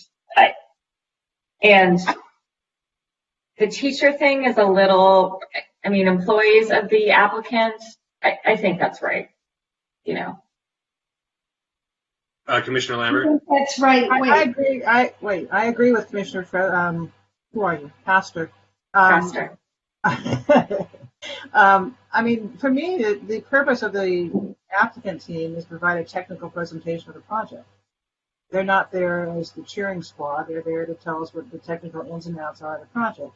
Someone who either goes to school, like all the children who are at Carlthorpe who came before us, or someone who teaches there, who probably has no material benefits from the project. And we would be disenfranchising those people, frankly, if we didn't let them speak, and I'm totally opposed to that. It's not letting tenants of a building speak when their owner is proposing changes to that building. Right. You have to let them Yeah, I think it has to be like the applicant, and represented members of the team. I mean, frankly, I think that if the only people you can get to come support your project is people who work for you, then we as commissioners have to take that into account, what, how much weight we put on that support. I mean, my issue in that particular hearing was that we had a situation where there was a question about how a particular room was going to be used, and the person who knew best what was happening in that room showed up to give public comment rather than speak, and that was an employee of the institution, right? Rather than participate as part of the applicant team. And we had to resolve the question of what that space was being used for through a Q&A during public comment. It should have happened during the presentation and rebuttal. So I think... But that's sorry, Leslie. I mean, that's a very discrete situation, right? And I don't think that's going to happen often. Certainly, it's the only time I've seen it happen since I've been here, and I've been here a much shorter time than a bunch of you, but you can't disenfranchise people. You can't limit someone's rights just because they work at a building and the owner of the building is submitting an application. I agree with that completely, but I would suggest to kind of address the issue, to state that we're dealing with people who are essentially paid to speak on behalf of the project, because I don't know if that language works. No, it doesn't. Okay. For me, it doesn't. I mean, frankly, I think it would be a major disenfranchisement not to let those people speak. And I have for a long time thought that we don't give applicants or respondents enough time to speak. So to include those people in the applicant team would even worsen that situation. We could also say those students shouldn't be allowed to speak because they're going to use that room and they were telling us what they're going to use the room for. So they shouldn't be allowed to speak. No, I don't go that. Absurd. So, I mean, I totally disagree with including people who may work, unless, as Lisa said, unless it's only employees who show up, and that's a different situation. But if you've got a school community who is coming and saying we need this space, they should be. Right. But what's the problem with, so Leslie, why are you concerned about language that if someone is being paid to represent the applicant in that hearing, not like for the application? I'm not saying that not saying like people who are paid like a teacher is paid, but people who are paid to represent the applicant in front of the planning commission or the city council on that particular matter. Obviously. My But guess that's what I'm saying. My guess is this woman gets a teacher's salary, which I assume she does. I doubt that she was paid for her time at the planning commission. No, I don't think she was, but it was, Right. but they probably could have addressed that. Right. So what if we use the language of, well, Jim, do you have language that you would suggest as an alternative? Applicants can solicit supporters. I mean, that's legal. So if I may, I think part of the problem is staff would have to ask a lot of people what their relationship is to the project team as they're taking in requests to speak. Right. Right. So I mean, that's just sometimes kind of, it's an issue to consider, because certainly the applicant is responsible for ensuring that the people who they need to present to make their case to the commission are included in that group of people that are listed in the rules of order. It's difficult for staff when they just register to speak to know if they're, part of the project team or not. It's difficult to ask those questions and kind of plumb the depths of whether or not it's appropriate or not at that time. So that's just something to consider. I think we're blowing this into something much bigger than it is. And as Elisa said, this happens. I mean, I can only remember one instance, which is this one, where this actually came up. Yeah, and I, you know what? As I'm looking at the language, I actually think that we don't. I share Commissioner Reese's concern, right? And we have examples of why it felt a little bit off. The problem is any change to the language would have either the effect of doing what Leslie and the rest of us don't want to do, which is limit people's free speech rights or their ability to speak up for something they believe in, or on the other hand, actually limiting who we define as a representative of the applicant. Because if we were to say, for example, add the word paid, then suddenly we're eliminating a whole group of people who probably should be part of the applicant's team. So unless Jim has language that, if you think you have language that would solve the problem, let's think about it. But I worry that we're going down a garden. No, I think this discussion has highlighted that this is too much of a slippery slope on free speech, and that what we need to do is use our intelligence. And if we think somebody's overstepping their bounds, we can just count their comments. So Right. Yeah. Right. Yeah. let's move on. Okay. All right. So do we have the changed language ready to read into the record, unless anybody else has anything they want to add? Commissioner Vonda Bernardi. I would like to follow up on Commissioner Pastor's request that we compress the writings for things that come in last minute.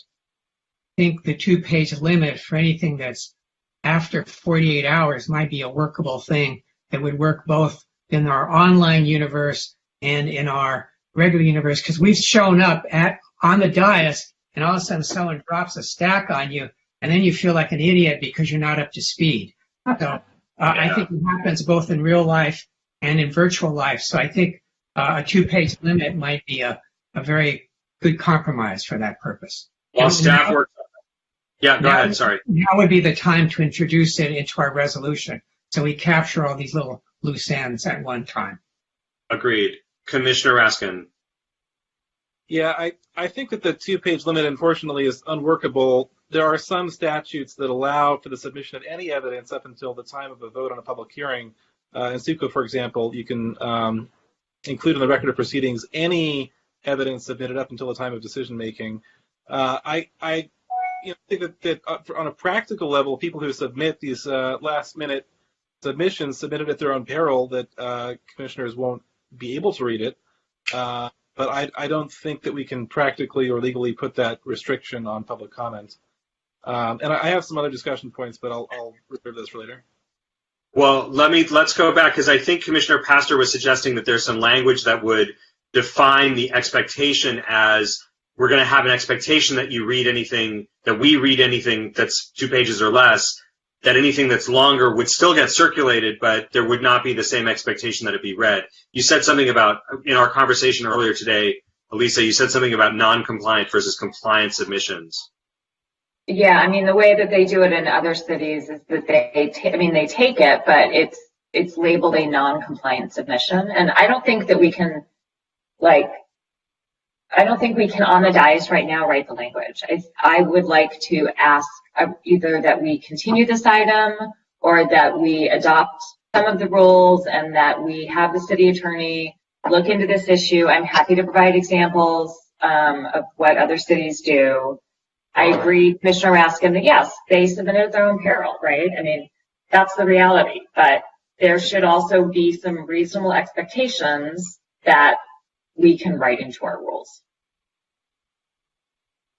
Okay. Let's come back to then Commissioner Raskin if you have other things, because we'll make our lists. Yeah. Since we're on the topic of opening up the possibility of rewriting all of our rules, the City Council has a rule of order that says that a voting council member who's in the majority of a vote on a matter of legislative action can move for reconsideration at any time. If I understand it correctly, our rules only allow for reconsideration motions before the adjournment of that meeting. I think that there's good reason to allow us to reconsider things at any time if it turns out that we've made a bad decision.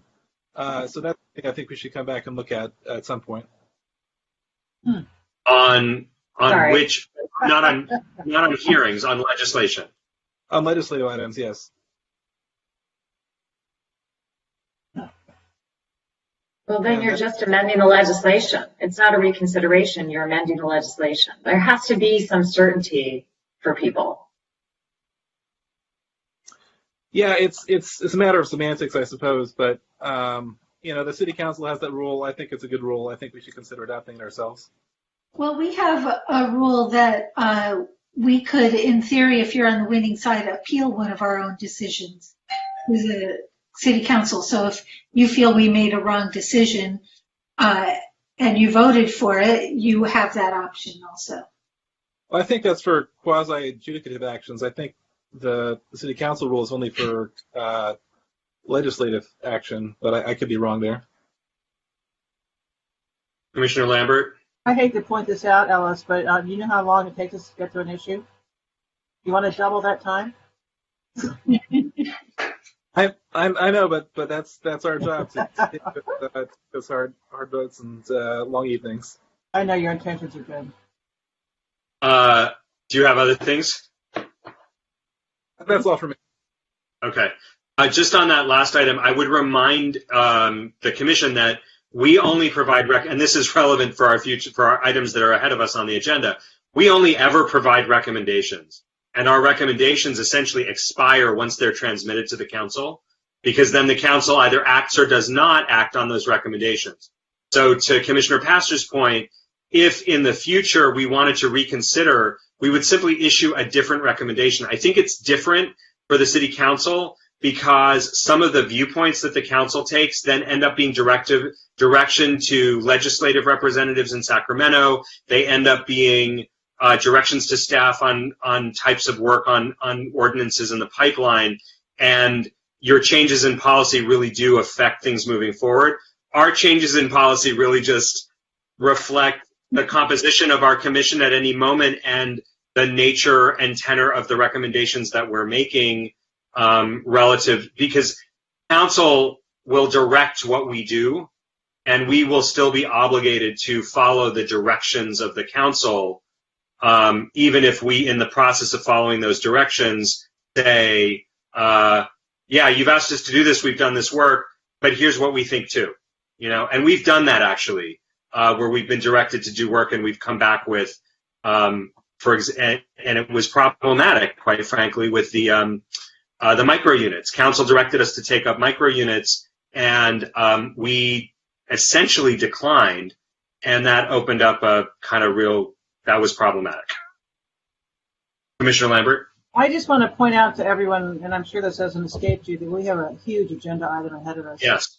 And the faster we can get through this and on, the more coherent I will be when I ask my question. Okay.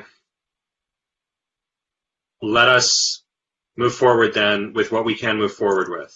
So do we have language from staff that we can read into the record record on representative time and the 2-hour pre-meeting closure of registration? Because I think those are the only.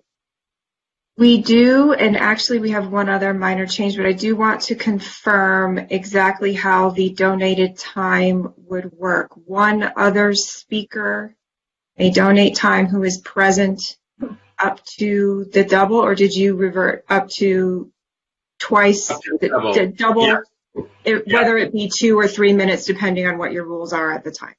Correct. I'm going to, just one moment, please. We'll have something very momentarily. We've been here for, well, an hour and a half. Does anybody need a break? Yes. Do you want to take 5 minutes? Sure. Let's take 5. We'll Okay. be back in 5 so staff can, and maybe we can get it up on the screen so everybody can see it before we vote. Okay, we'll be back in 5.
Are we letting the cats have the meat? Are we turning the meeting over to cats?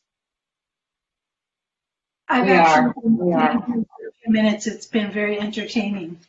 Yes.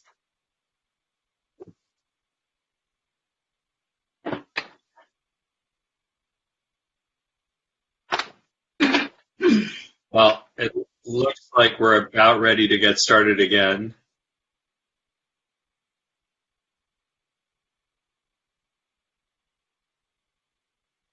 I will try to share my screen so that we can get started when we're ready.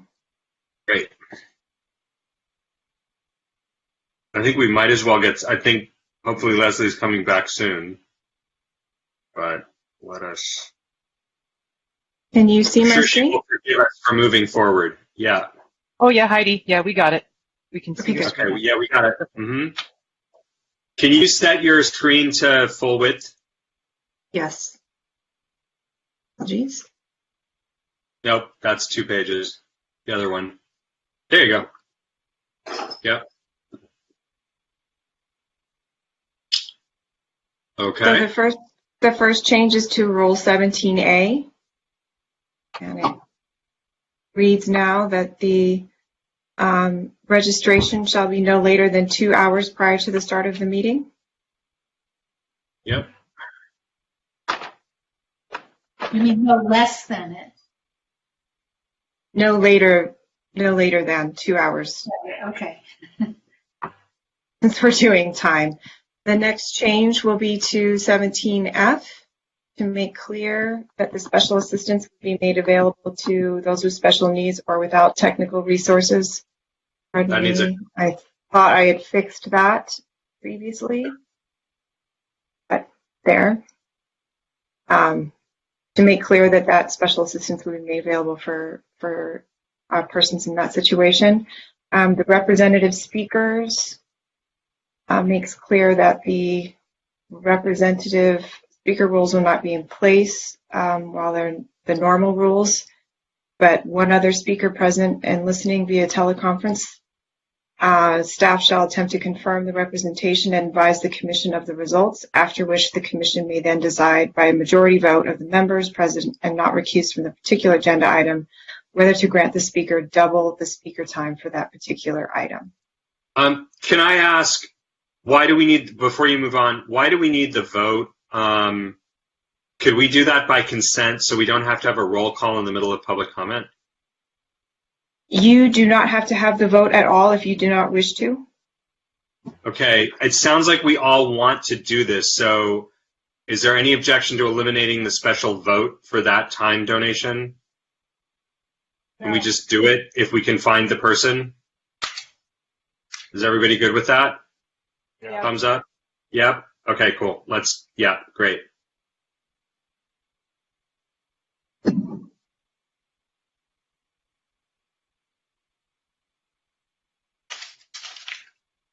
After which, yeah.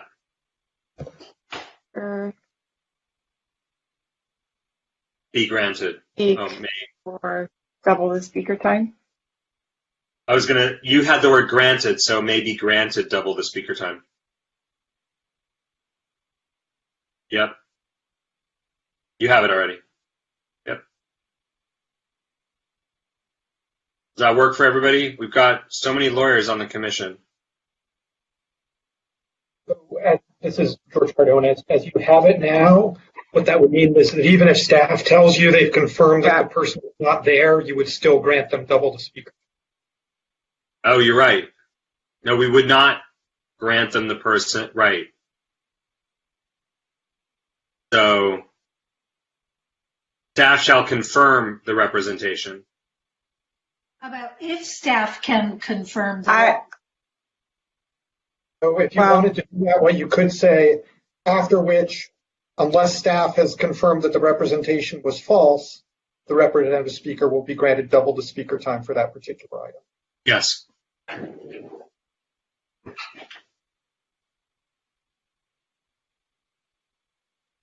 Or cannot confirm the representation. I don't want to imply that we're going to call people out on falsehoods. Yeah. Can we say unless staff cannot confirm? except that there are going to be multiple situations in which staff may not be able to confirm it. In other words, there's going to be uncertainty given the way the system works.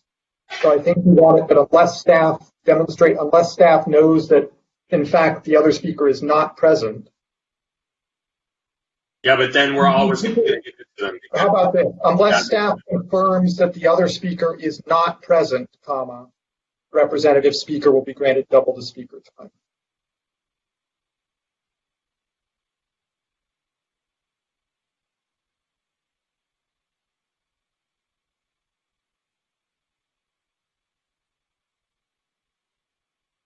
Yeah.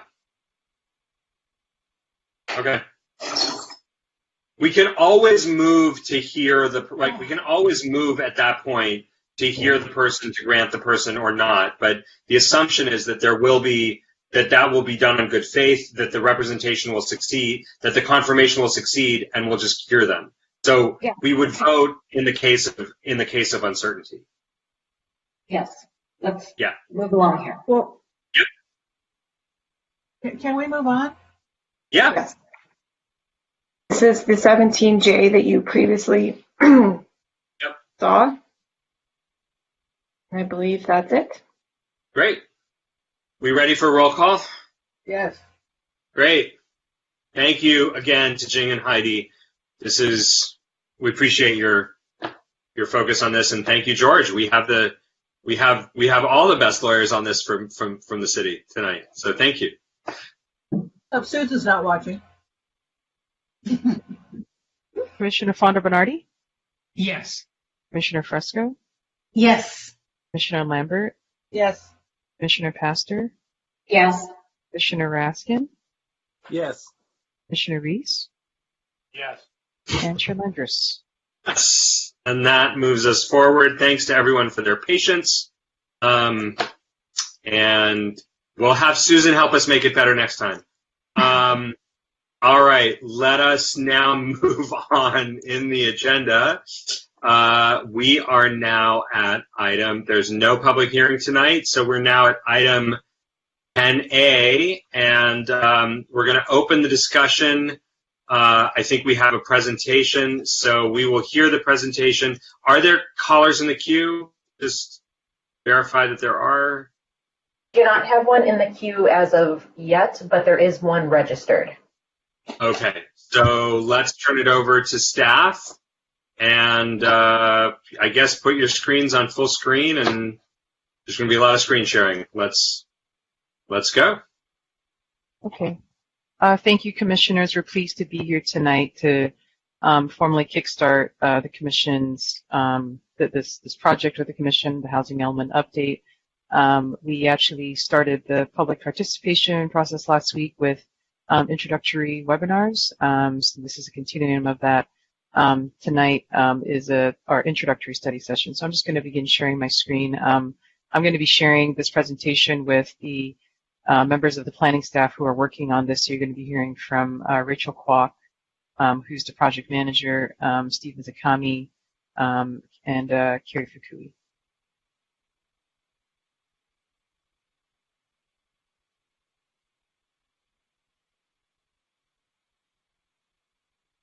Okay, there we go.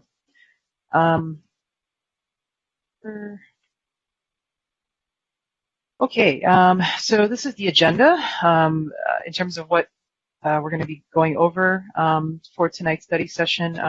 I do want to note that we did post a presentation on the agenda as well. I recognize that it was just posted yesterday. The intent wasn't for the commission to be able to see the whole thing. It was just so you could follow along. As of course we will talk through all of these slides. So we're going to give an overview of the housing element, kind of what it is, why we're doing it. We're going to review past performance from the prior housing element, the 2013 to 2021 planning period. I'm going to run through basically the state of housing in Santa Monica to provide a bit of that local context, and then deep dive a little bit more into what's different in the six cycle process. And Santa Monica's, approach to housing priorities in terms of actions that have happened, and to give you some sense of what is to come in terms of the scope of study. And then we will wrap up with providing you a sense of what's coming in terms of the process and timeline, the events, and what can unfold over the next 11 months. Okay, so we'll start with this first section, which is an overview of what is the housing element. It's a mandatory state requirement. It was established in 1969, and it mandates that every city does their part in planning for their fair share of the community's housing needs. And the planning period is every 8 years. So the planning period that we are in right now is the 2021 to 2029 planning period. As I indicated, the 2013 to 2021 planning period is the one that we are currently just finishing up. Santa Monica is within the SCAG region, the Southern California Association of Governments. So this update is happening simultaneously with all other cities within the SCAG region, and the housing needs are determined by HCD to all cities. So also attached to the agenda, we just provided a copy of the letter that was given to the city from SCAG indicating Santa Monica's draft allocation, and they attached to that also the appeal procedures. We thought that would be helpful just as background. And it is a draft allocation at this point until the process is finalized, and I will cover that in following parts of this presentation. We did want to note that the state can also impose penalties, and we'll get a little more into what that means, if a city is out of compliance in their housing element. So the housing element is one of 7 mandatory elements of the general plan. You can see the others, of course, the loose. It's not one element, it's actually 2, land use and circulation. And we have the conservation element, safety element, open space and noise, and historic preservation. It is not a mandatory element, but it is one that the city chose to do. So those are all of our elements of the general plan as they currently stand.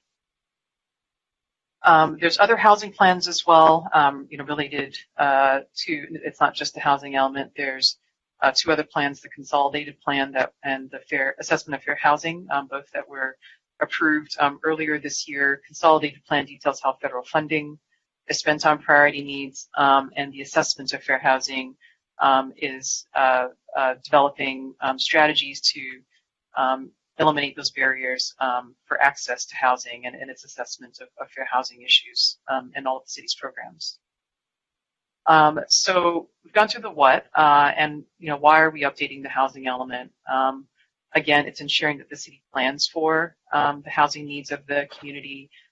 It doesn't mean that all of the units that are being planned for in here are going to be built necessarily, but we are required by law to plan for the RHNA number. And there's, the major components of the housing element.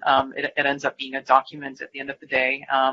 And, we're required to look at basically housing needs assessment. That's looking at updating demographic data, data on the housing stock, identifying barriers to the production of housing, both for market rate and affordable housing.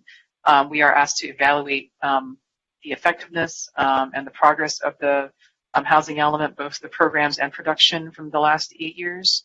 And a sort of key piece of all of this is identifying the sites that can accommodate all of those housing needs. And all of that kind of feeds into a listing of goals, policies, and actions that implement all of these, all of the policies. This update is happening against the backdrop of the declared statewide housing crisis.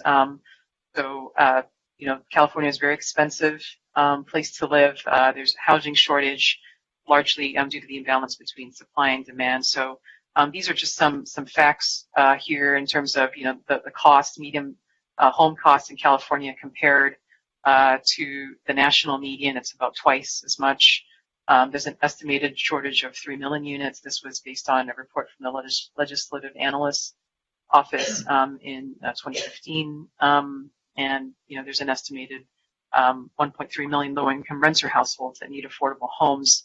That just demonstrates that there is an inequity in terms of the cost burden across income bands.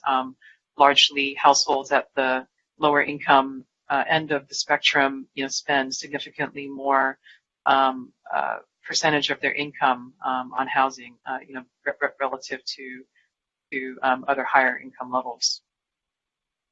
In terms of a response to that declared statewide housing crisis, the legislature has becoming increasingly focused on taking a look at, what is taking a look how to address those issues. So I would say it reached back to sort of a landmark package of housing legislation starting in 2017. And you can see here some of the areas of focus in terms of legislation that has occurred since then through the 2018, 2019, and 2020 legislative session.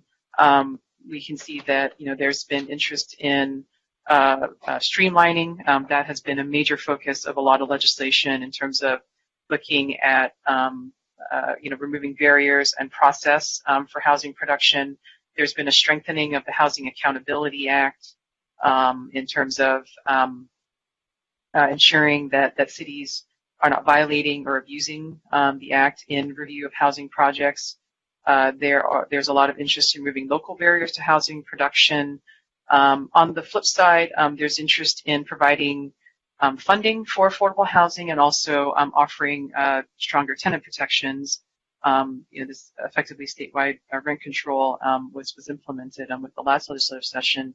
And then an area where there has been a huge amount of interest has been with respect to accessory dwelling units. And we started to see some, unique support in that regard with respect to allowing easier pathways for ADUs to be developed, not just on single unit dwelling properties, but also on multifamily properties. So you can see there just highlights of some of, the legislation that kicked off in 2017. Kind of a very significant law was SB 35, which has implications pretty much for every city in California, and because it ties so directly to performance, production performance in RHNA. And in 2018, housing legislation, the focus shifted a lot more to looking at the RHNA process, and that has resulted in what use that we're tackling with the sixth cycle. This is a graphic of just 2019. So we just talked about with this commission over the last year, and these changes were adopted by council in the fall with respect to the city developing procedures to be in compliance with SB 330. That's a time-limited legislation that sunsets in 2025. Again, related to streamlining housing approvals, also limiting number of hearings on housing projects, and a ban on downzoning, moratoriums, non-objective design standards, and the like. There was AB 1763, which was a pretty significant law for 100% affordable housing with respect to density bonus. We've certainly had affordable housing projects in the city that have taken advantage of the provisions in AB 1763 since it went into effect, and also ADUs, which we have discussed extensively. Within 2020, it continues that trend, attempts further attempts at encouraging housing development. So this session largely seems to rely a lot on clarifications, refinements of legislation that was passed in prior years. We thought it'd be helpful this is just a timeline of kind of overlay some of the more relevant pieces of legislation that affect streamlining or processing of applications, just to show kind of how it all comes together. You can see the 8-year housing element planning period cycle is what we're doing, 2021 to 2029. As I mentioned, SB 35, which imposes some requirements on local jurisdictions in terms of in terms of processing times, kinds of projects that are required to be approved. That has implications going forward, certainly between 2021 and 2029 if RHNA production targets aren't met. You can see SB 330, the timeline in terms of the effective dates of that particular piece of legislation. AB 1763 is a change to density bonus law, and that is ongoing. And of course, on the local level, we have the process thresholds IZO, and also, related to the downtown area, where there's a process in place for administrative approval of code-compliant housing projects, regardless of Tier 2 code-compliant housing projects citywide, and then recently within the downtown community plan, Tier 3 housing projects, which are only in the transit-adjacent zone, were downgraded in terms of a development agreement to a development review permit. So those are actions we've taken at the local level in line with some of the state legislation that has come forward with respect to process streamlining. So with this section, I'm going to turn over to Steve, who's going to walk through a review of the prior planning period. Great, thanks, Jean. Steve Musakami here, and I'll be going over this next section, which is a brief overview of the current housing element goals and objectives, and the current RHNA and suitable sites. Next slide. So for the current fifth cycle, 1,674 units were allocated to Santa Monica, with 58% of those units as being affordable units. Also, the city's quantified objective included 1,371 units with the same number of market rate units, however, with a lower number of affordable units as compared to the RHNA allocation. Next slide. So in keeping in mind is the LUCE as the overall guidance that outlined a growth strategy, which was to concentrate future housing and commercial development in transit-rich areas along the boulevards and where jobs are located, and to create transit-oriented mixed-use complete neighborhoods while also preserving the character of our residential neighborhoods. The LUCE also calls for a continued commitment to developing affordable housing, which will be critical during this update since a considerable percentage of our RHNA number will be needed to be affordable. And to also develop area and specific plans such as the Downtown Community Plan and the Bergamot Area Plan to achieve our long-term goals. So these are the principles that help develop the SSI for the current cycle. And we will look to see how these principles will continue to guide us during this next cycle as well. Next slide. So this is a map of the fifth cycle suitable sites. Current housing element includes 81 suitable sites throughout the city, as shown on the map. Included is a unit capacity of just over 3,700 units on these suitable sites. In which 10 of the sites are either in construction or have been completed, 13 which have been approved with planning entitlements, and there are 2 sites that went through tenant improvements for commercial uses, leaving us with 56 remaining sites on the SSI that have not been developed for residential use. Next slide. So what is our progress to date? This slide breaks down our current numbers in each of the affordability categories. While we are on target with the very low and the above moderate categories, we are currently short in the low and the moderate income levels of our RHNA numbers. Next slide. So as we move forward with thinking about this next housing cycle, we do want to make sure that we're reflecting on the goals and the objectives of the current housing element and to see which goals should be maintained or revised as appropriate, while also thinking whether there are new goals and objectives to include in the next housing plan. So goal number 1 is about making sure that the construction of our housing is of high quality, is sustainable, and is compatible with the surrounding neighborhoods. Objectives to meeting that goal include, for example, updating the zoning ordinance based on the land use and circulation element, which establishes zoning and development standards for a variety of different housing types and affordability levels. And as we know, the zoning ordinance was updated back in 2015. Next would be maintaining an architectural review process to ensure the quality design of our buildings, and to also continue to encourage green building to facilitate sustainable housing. And also facilitating housing development in our mixed-use, transit-oriented areas of the city, such as the downtown and the Bergamot areas, And of course, these specific plans were also adopted in recent years. Moving on to goal number 2 involves housing production for all income levels, including workforce housing.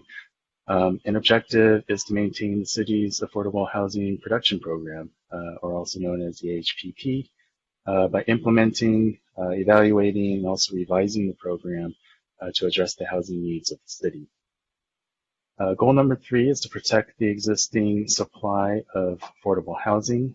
An objective is to continue to implement programs that help to protect tenants against discrimination, facilitate the conservation of at-risk housing, and also maintain the tenant eviction protection program to prevent unlawful evictions.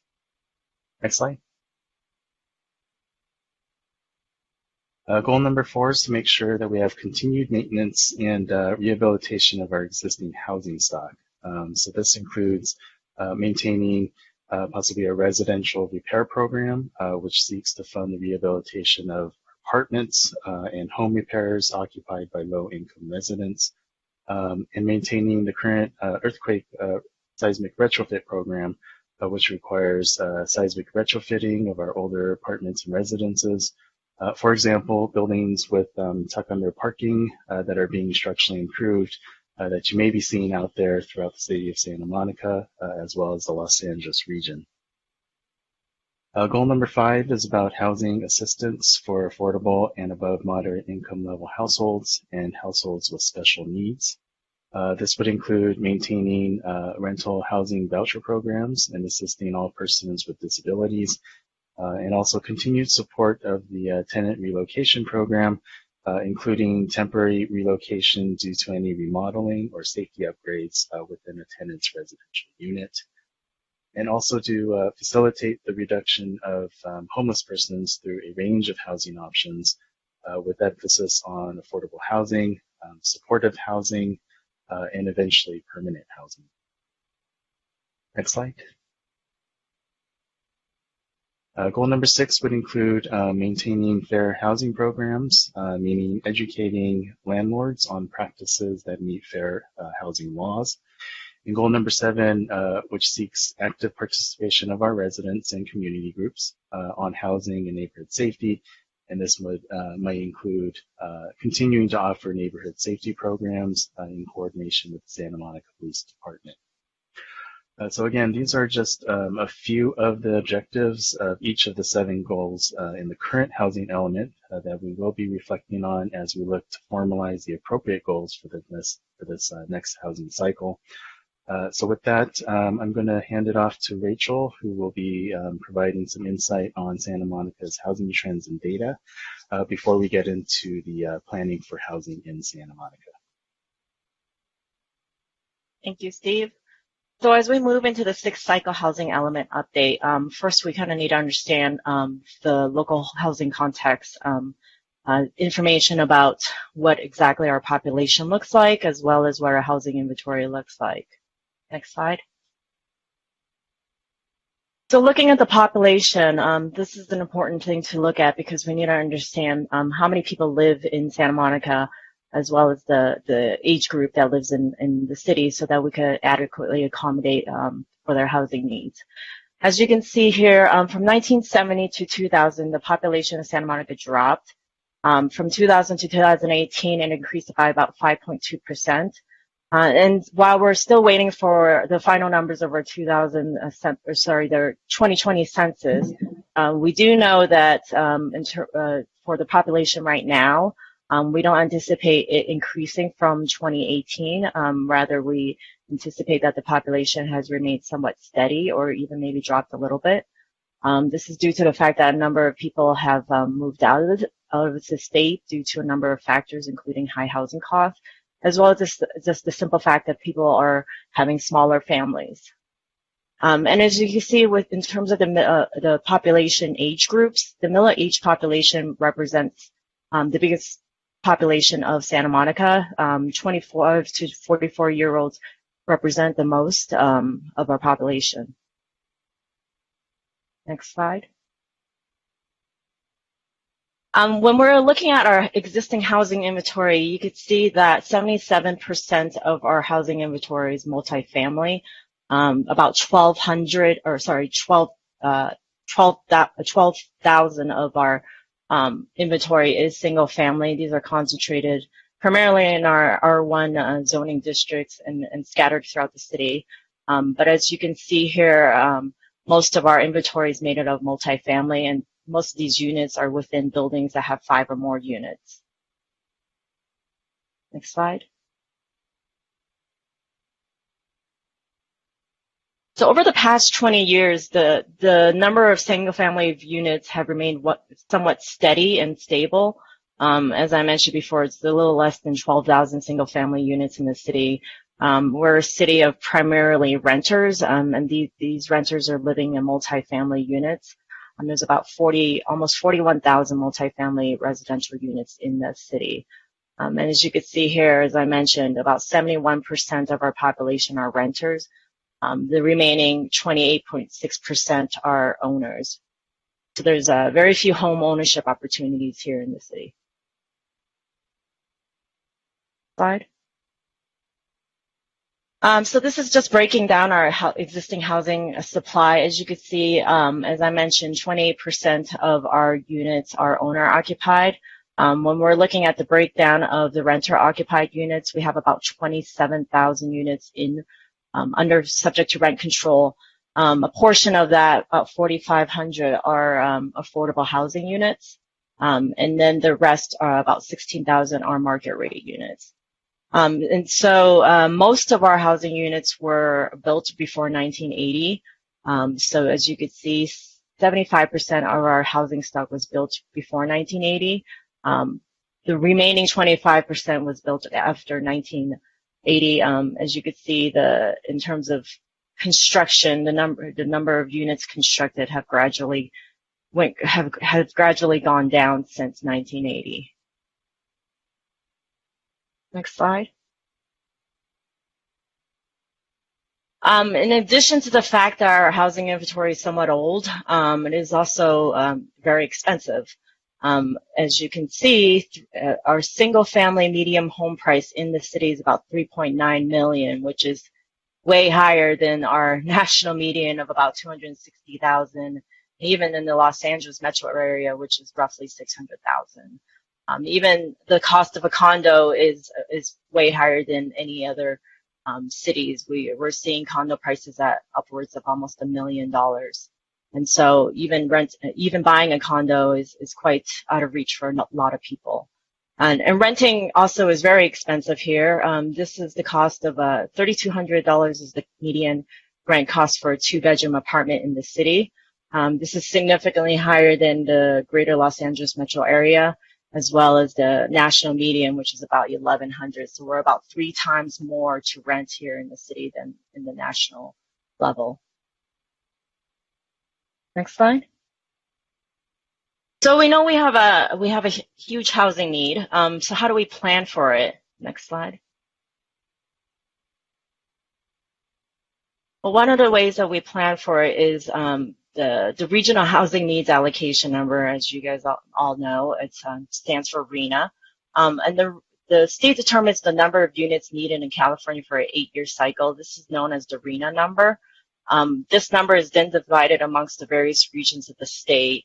As Jingmei mentioned before, Santa Monica is located in the Southern California Association of Governments territory in the Southern California region. They're our metropolitan planning organization, and they divided this RHNA number amongst the various cities. And then cities must demonstrate that the RHNA allocation can be accommodated over the next 8-year cycle of their housing element. Next slide. So the way that the RHNA is calculated by SCAG, as Jing mentioned this year, before, there has been some changes to the way the methodology has been formulated this year, this 6th cycle, for the 6th cycle housing element. New laws were passed so that to ensure that the RHNA methodology achieved 5 required objectives. One is ensuring that the housing supply and the mix of housing mix of housing are provided in an equitable manner across the region. Also, another objective is to promote infill development and socioeconomic equity, as well as the protection of resources, including the achievement of our greenhouse gas reduction targets. The third objective is to promote a relationship between jobs and housing, meaning that we want to make sure that that we are placing the housing where the jobs are. Number 4 is allocating a lower proportion of the housing need to an income category when a jurisdiction has a high share of that particular of households in that particular income category. For example, they want to make sure that the RHNA methodology distributes housing in a way such that there's housing of all different, that would provide for all different income levels. And then the fifth and final objective is ensuring, as Jing mentioned, affirmatively furthering fair housing, meaning that they want to make sure that the housing is developed in a way such that there's not a segregation of housing across in a city or in a jurisdiction. Next slide.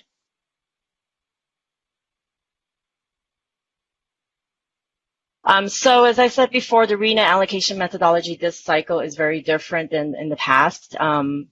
This is basically a graphic showing how it was created and formulated. First, what SCAG did was they took a look at the jurisdiction's projected housing need, and that's based on 3 things, which is projected housing growth, or household growth, the future vacancy need, as well as what the replacement need for ensuring no net loss of units.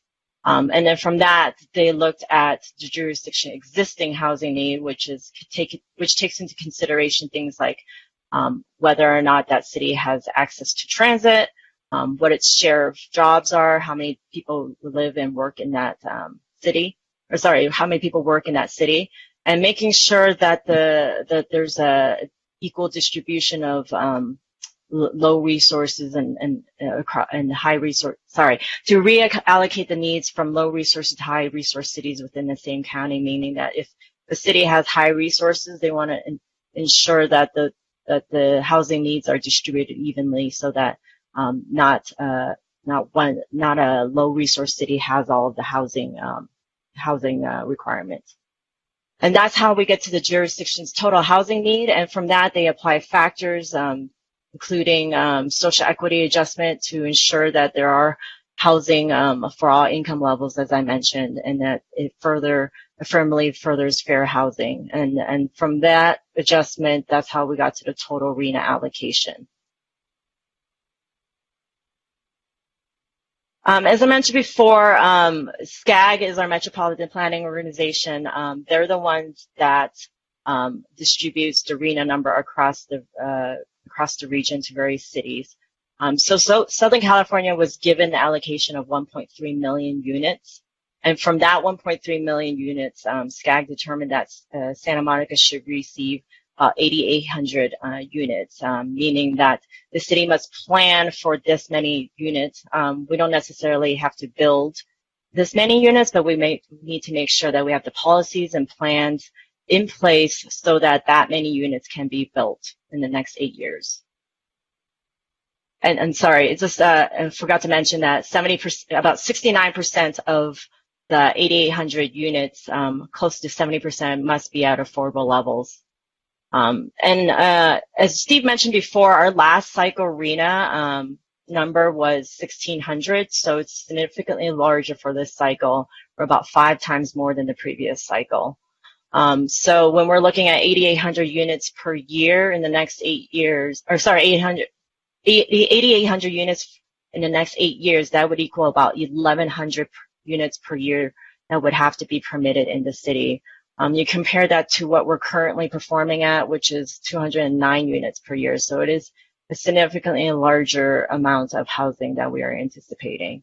And then here on this table, you'll see our breakdown of the affordable housing level requirements. So how does our RHNA compare to other cities? This provides a table showing from greatest to smallest of the total RHNA numbers. As you can see, the city of Los Angeles got a huge number, about 455,000, we got about 8,800 units, as I mentioned, which is still significantly larger than our last cycle. Our West Side cities and our West Side Council of Government cities, partner cities, you'll see here they got about close to 3,000, or a little bit about 3,000. So we do have the largest allocation in the West Side COG. So how do we achieve ARENA? One of the ways we achieve ARENA is ensuring that we identify eligible housing sites through what the state calls the suitable sites inventory, as well as through things like ADUs. ADUs do count towards ARENA. So the suitable sites inventory is an inventory basically of properties that the city has identified that has the potential for residential development. As I mentioned before, we're not saying that development is necessarily going to occur there, and we're not entitling the development of these properties, but we're identifying to the state that these are sites that have the potential to accommodate our residential RENA number. So the purpose of it is to, as I said before, is to make sure that we can accommodate the RENA number by income category. So how do we get to the SSI? How do we prepare that? First, well, what we would do is we would start with the city land use inventory, and then we apply factors and filter that inventory using factors such as existing site characteristics, as well as any kind of environmental constraints. And from that, we get a filtered list of potential suitable properties. From that, we apply the development standards. We analyze what its potential for redevelopment is and what's the realistic capacity. And then from that, we determine what our total housing potential is, how many units we could get from these properties. And so we're going to compare this number to the RENA number to see if that will get us to the RENA.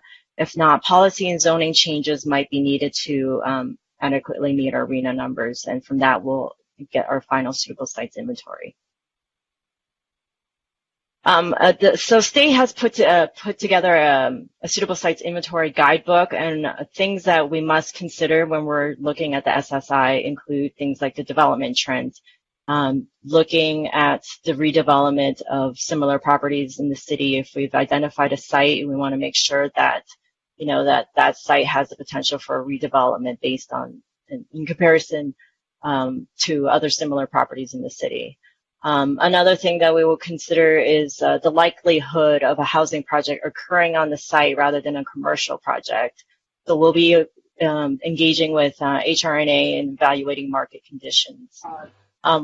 We're also going to be looking at incentives, things like financial assistance, streamlined processing, concessions that will encourage and support residential development.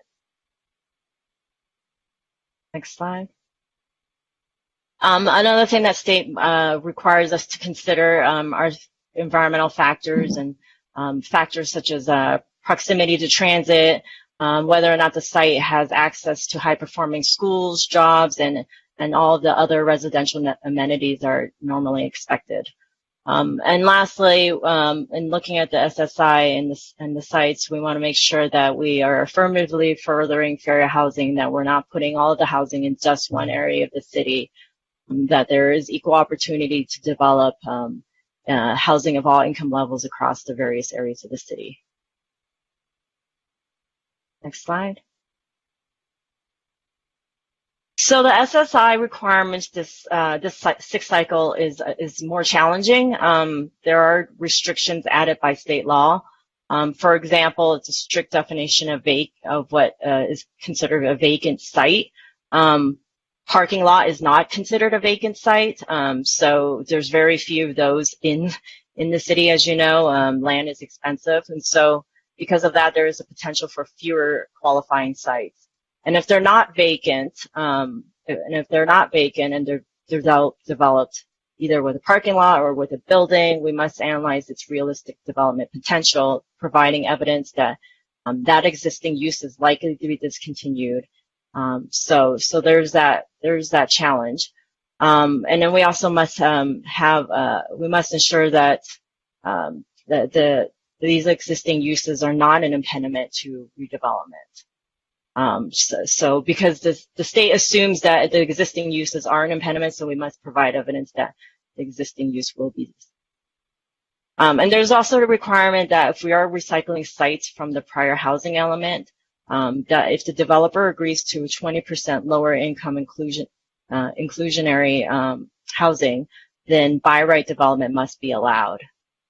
So there's also limitations on assigning units capacity to sites. We cannot simply apply the max FAR and assume that's what's going to be built. They want us to show that, what the realistic capacity is, taking into account things like design standards. Next slide. Oh, okay. And with that, I'm going to turn it to Jing, who's going to provide an overview of the six-cycle RHNA process. Thanks, Rachel. So this is the deeper dive into kind of picking up where Rachel was getting into what's different, really the implications of these changes, and an explanation of the appeal procedures and the timeline that's before us in terms of SCAG's RHNA, because the RHNA at this point is still draft. It hasn't been totally finalized yet. So the biggest implication is really this sense of doing more with less. So with the changes in the statute, there's simply more teeth in housing elements. In prior cycles, the housing elements were done, they were required and they were mandated. But it was, with these changes, there are implications. If you don't plan for it, there always have been, but in terms of actual production, there are implications, due to SB 35, in terms of erosion of local control.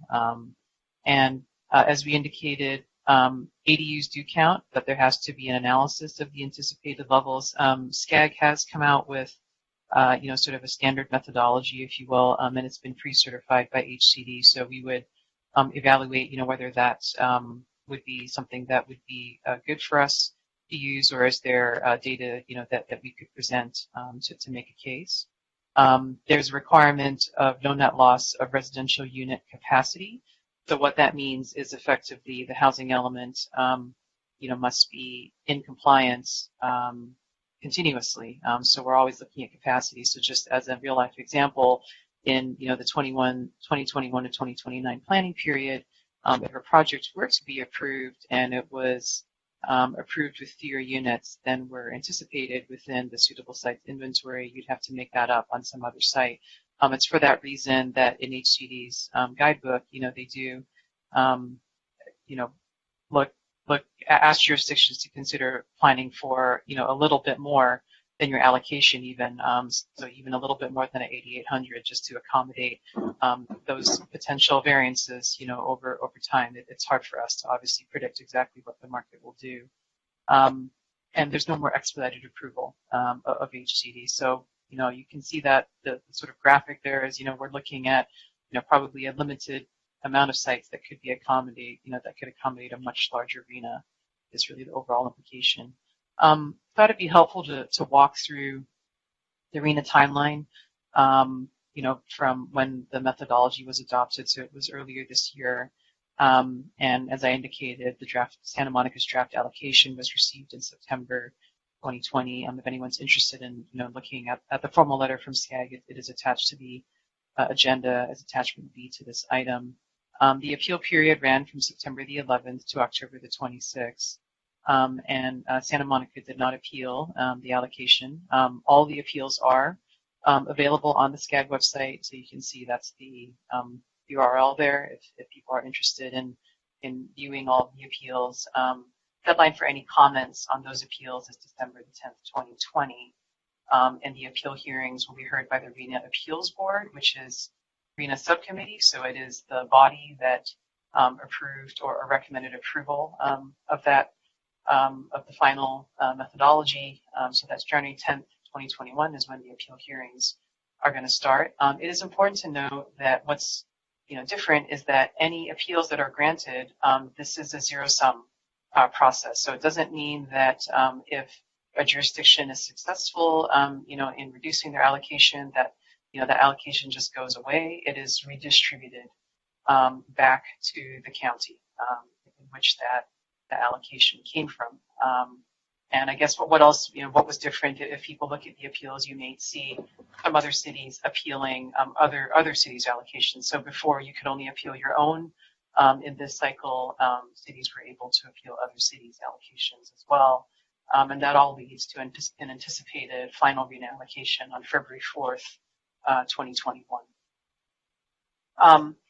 In terms of the appeals process, it is set up within the government code, and it was subject to changes that occurred with recent state legislation. So, we wanted just to kind of provide highlights of the appeals process. So the bases under which allocations can be appealed, it's been narrowed. So the appeals are required to state why the revised allocation is necessary. Further, the 5 required RHNA objectives, so the 5 objectives that Rachel reviewed in her section. And more importantly, the appeals have to show that, with the allocation, it would still be consistent with the sustainable community strategy. So that's with the Connect SoCal, which is the adopted regional transportation plan and sustainable community strategy for the SCAG region. Appeals are limited really to that, cities would have to make an argument that the final methodology was failed to be applied appropriately. It was failed to consider local planning factors and information affirmatively furthering fair housing, or there have been changed circumstances. More importantly, that is the basis under which an appeal can be filed. However, SCAG cannot grant an appeal on the basis of any of these following factors. Existing general plan restrictions, if there are caps or what have you on development that limit that is not a reason for granting an appeal. Any local approved measures, any local ordinance that limits the number of residential units is also not a basis of granting an appeal. Prior performance or prior underproduction of housing, is not a basis, and nor is an argument about stable population growth. So, taking all of that together, it was intentionally narrowed in terms of the basis under which appeals could be requested and under which they could be granted. Outside of the appeals process, there is another process that is available to request a more realistic goal that accounts for other constraints. So housing element law recognizes that an allocation, a RHNA allocation, could exceed available resources and the community's ability to satisfy the needs within the content of the general plan requirements. So within the 2013 to 2021 planning period, if you look at the current housing element for the 5th cycle, there is a quantified objective within the current cycle, and that was a process that the city went through to request that lower quantified objective. We will note that having a quantified objective, though, relative to something like SB 35, there really is no relationship. So I think that's although it's certainly something that the city could pursue in terms of current law, there are no positive implications to that. I guess I'll say because SB 35 is related to your production performance relative to the RHNA and not the quantified objective. So in terms of the next slide that I'm going to talk about, implications of noncompliance, it doesn't seem to really play into how HCD factors compliance or future compliance, I would say. So we wanted to note here that there is a deadline, an actual hard deadline for adoption of a housing element update. So by October 15, 2021, which is roughly 11 months from now, the city is required, so the city council is required to adopt the housing element update. If it is not adopted by then, the city would technically be out of compliance at that point. And if it's not adopted within 120 days of October the 15th, 2021, then the city would be required to prepare an update every 4 years.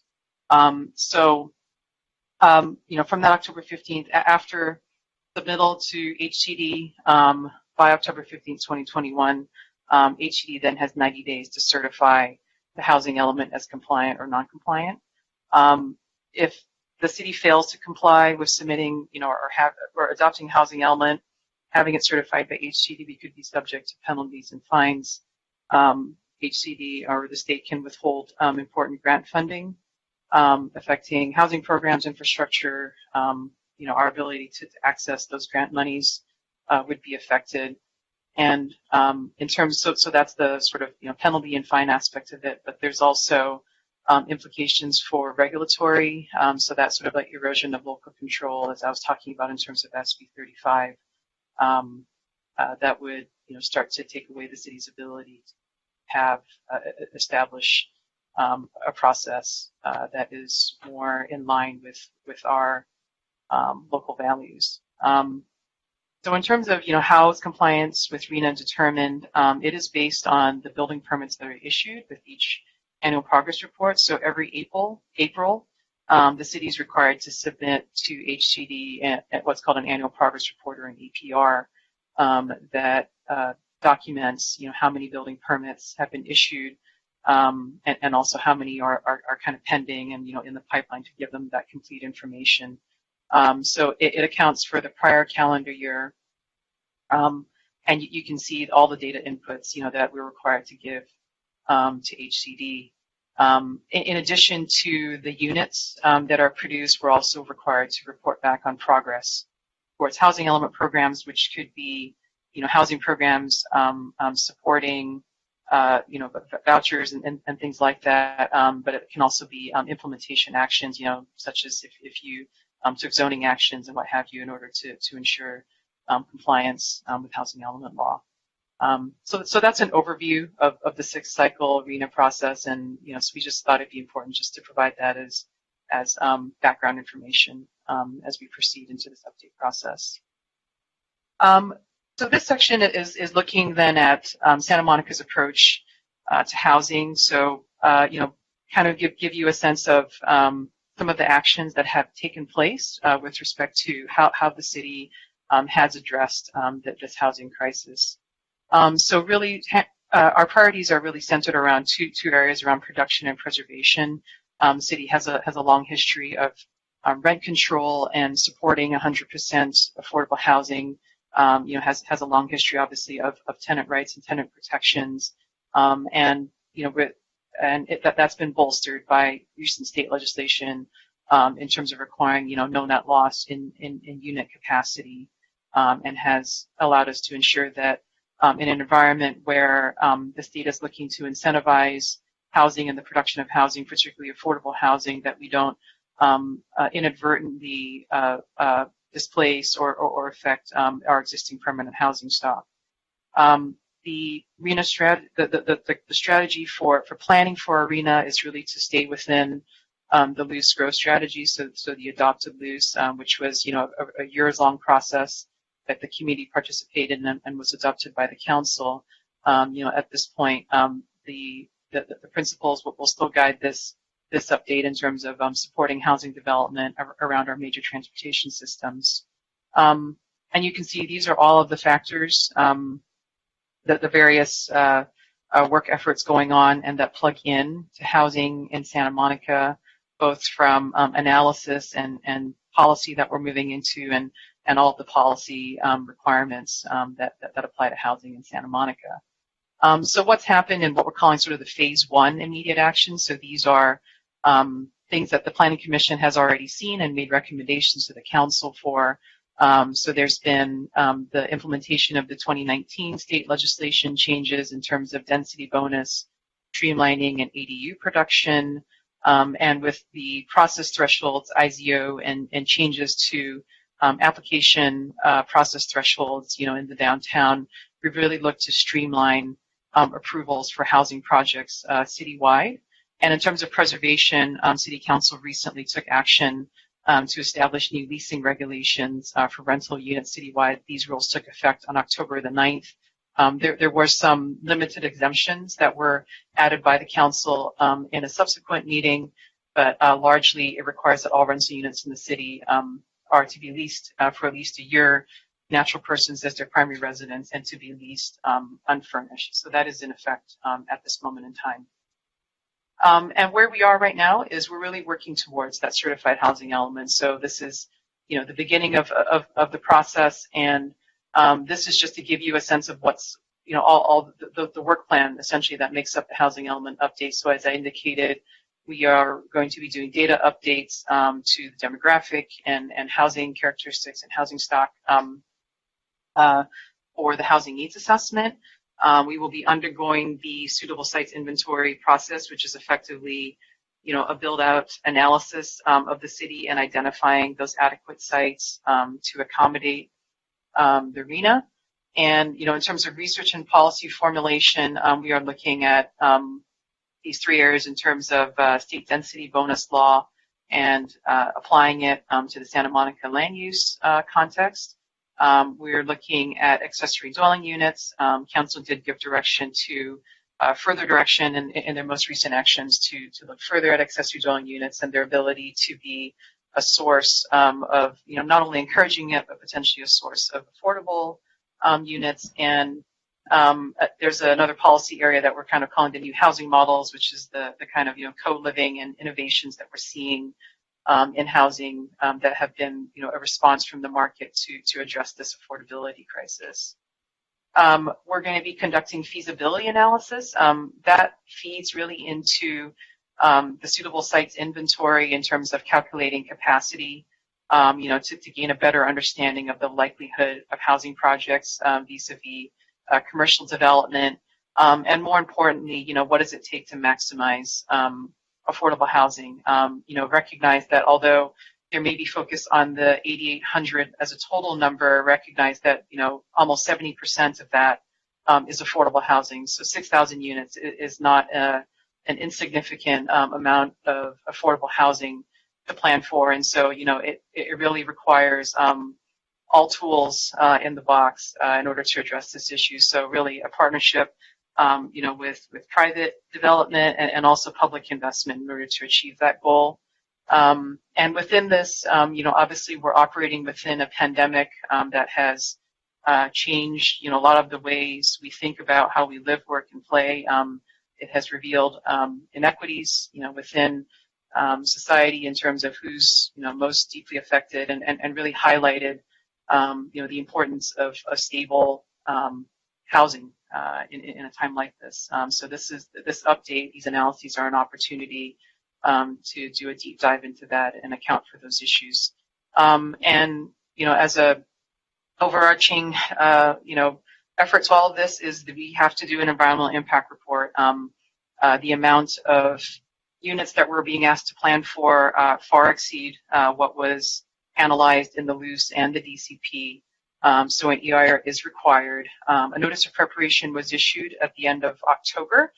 So we're in the initial public input period for the EIR at this point, and input on that is available until the end of December for the public to provide input as to what issues should be studied in the environmental impact report.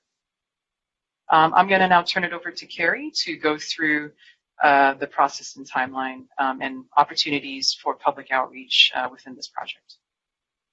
Thanks, Jing. So for this final section, I'm going to review the general project timeline, including the major milestones, outreach opportunities, and the outreach process thus far. Slide, please.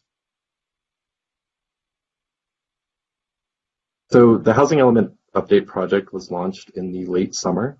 Currently, we are in the initial outreach phase marked here with the red arrow. During this initial stage, we've created a project website hosted 3 identical introductory project webinars. One was during the day, another in the evening, and one on a Saturday to accommodate as many participants as possible. We also launched a questionnaire to get public feedback and began the formation of technical working groups, which I will discuss more shortly. So the next milestone will be in March, where after hearing from both Planning Commission, City Council, the community, and the technical working groups, we'll start to develop the concepts and options for the housing element. So in the spring, we'll bring these back for additional public outreach and to the PC and City Council for comment and review. With that, we'll begin drafting the housing element update in June, leading to the goal of transmitting the draft to HCD by July, and we expect final adoption in October. So during this time, we'll return to the Planning Commission for review of the draft and for the review of the final versions of the housing element in June and late August, respectively. Slide, please. So what have we done up to this point? So far, we focused our efforts on community outreach. Last week, we held 3 identical public webinars with over 100 attendees in total. We posted the questionnaire to the website, which is set to close on December 11th. The questionnaire reviews the goals of the previous housing element and poses questions to help us explore priority issues for the update. We push links to the questionnaire out over email. They go out weekly until the closure of the questionnaire. And we also push the link out through Seascape and the Rent Control newsletter. Additionally, through the website and advertised during the webinars. So far, we've received over 250 responses. We also put a call out for the formation of 2 technical working groups with closure of signups on these groups by November 25th. We're also sending out weekly reminders to register for the groups until signup closes. We published the notice of preparation for the EIR last month in October. And coming up in November and December, we'll host our first meetings with the 2 technical working groups and close out the online questionnaire. And we will return to the Planning Commission on December 9th for another study session. And on December 10th, we have the EIR scoping session. And on December 15th, we have a study session with the City Council. Slide, please. So here's just a highlighted summary of upcoming milestones in development of the suitable sites inventory and the goals and policies for the update. By March, we expect to have potential concepts for the plan ready for public review. And in June, the draft housing element will be released with additional outreach and study sessions for review of the draft. A slide, please. So we've created several options for the community to stay involved between these engagement opportunities. One way is to email us. So this email is used as an open line of communication to ask questions or discuss any ideas on the housing element. And we also encourage people to reach out to us over email if they need any documents translated in other languages or if they want to request these materials in non-digital format. We created a sign-up list for this project to receive future notifications on any upcoming events. And we have the questionnaire here with a link, which is also on our website. Slide, please. So another way for the community to really roll up their sleeves is to join one of the technical working groups that we've discussed. We're forming one focused on housing production and another on housing stability and preservation. The participants in these groups are expected to be ready to have technical conversations on these topics and to share data or expertise in these subject areas. The groups are set to meet up to 4 times between now and early 2021. So anyone interested in being an active participant should sign up on the project website before November 25th. Slide, please. So that concludes our staff presentation, and I will kick it back to Jing to open it up for questions for discussion. Great.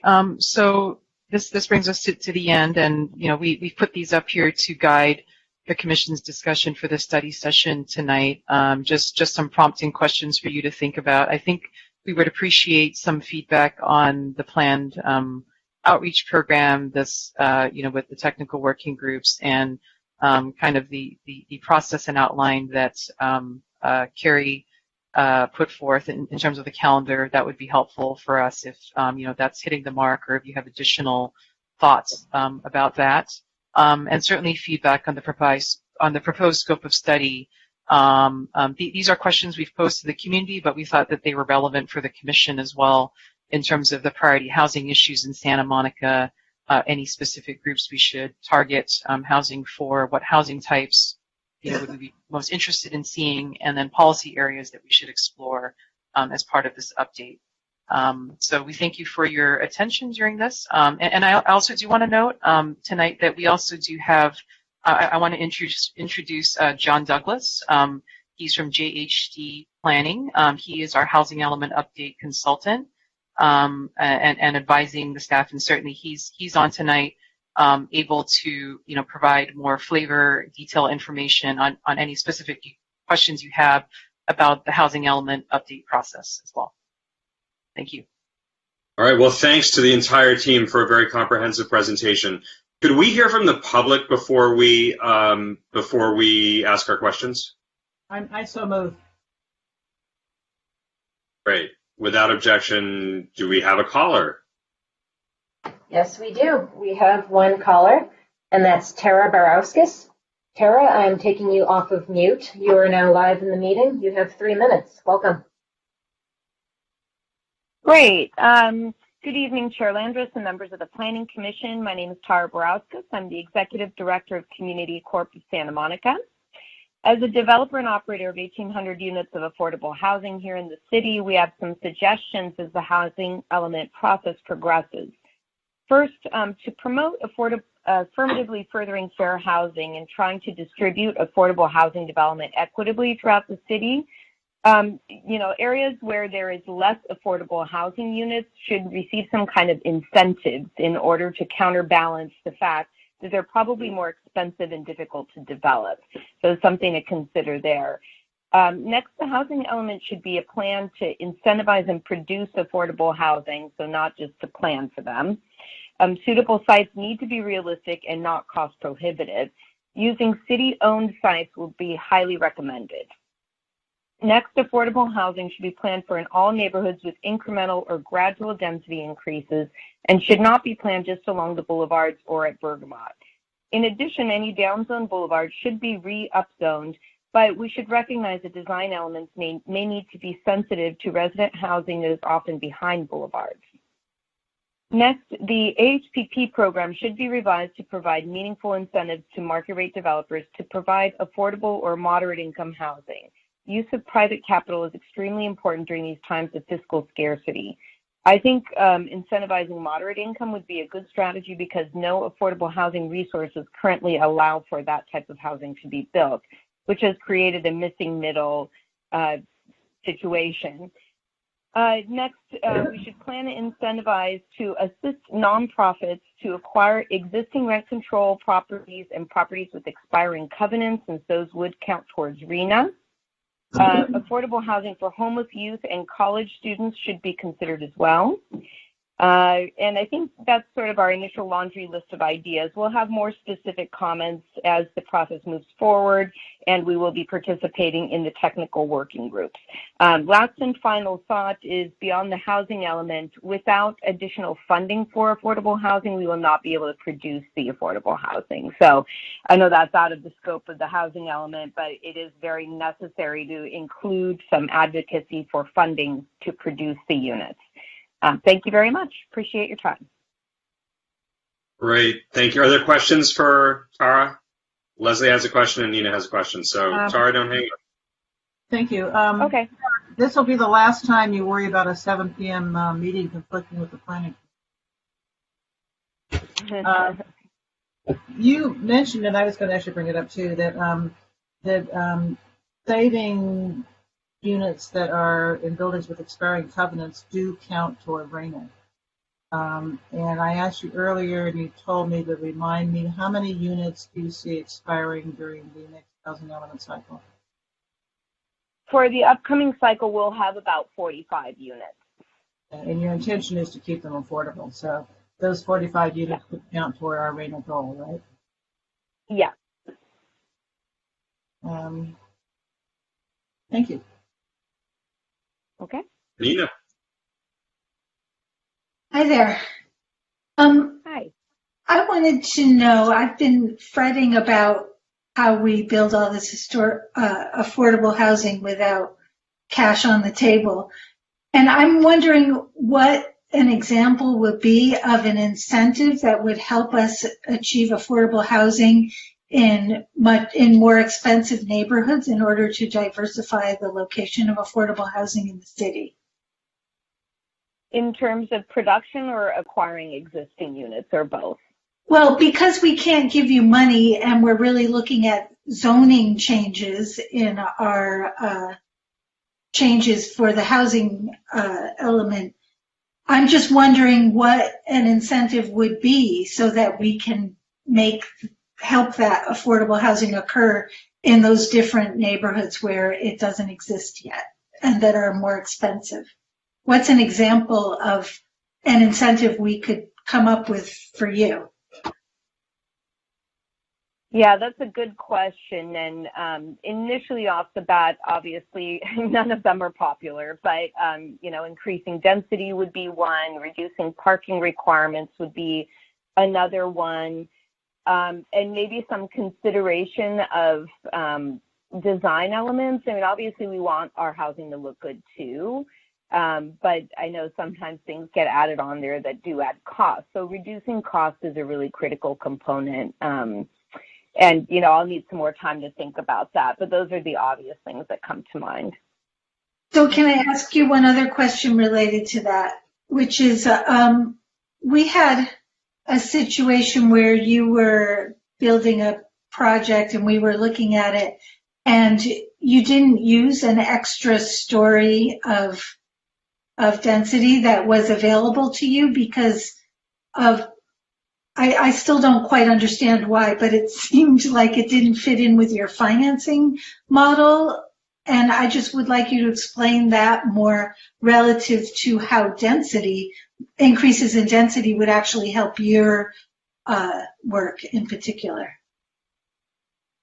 That's a good question. And, I think we're always trying to find the balance of maximizing sites, but also fitting in with creating housing that not only fits in with the character of the neighborhood, but also provides a high quality livability experience. So I think you might be referring to the project that we're building across the street from the Fairmont, where we did lop off sort of one part of a story of the building, not the whole building, because there was no sunlight coming into the courtyard. And we felt that I think we sacrificed 2 or 3 units. So it wasn't a huge amount of units, but the benefit to all the residents, to us, outweighed the loss of that insignificant amount of units. So, but there are situations where there are sites that can tolerate an extra floor. I think Commissioner Lambert mentioned the project where we were able to add a whole nother floor due to AB 1763, which we promptly did,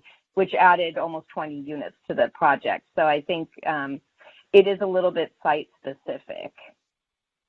I see. So it wasn't an overall prohibition in building construction style or funding source or anything like that. It's really a site situation. That's really helpful. Yeah. Thank you. John, I have a follow-up question. Commissioner Lambert, don't leave, Tara. Tara? Okay. As I recall from our conversation, the 14th Street project, which took the extra floor under 1763, could have taken 2 more floors. And the reason it didn't was that puts it into commercial prevailing wages, meaning the project is not penciled. And from the SCAG workshop, which actually the one you chaired, it became clear that there are new construction technologies afoot that would take away that commercial prevailing wage item and make it feasible for you to add those 2 extra floors on another project. Is that your understanding? I haven't heard of those technologies, but I would be very interested in hearing about them.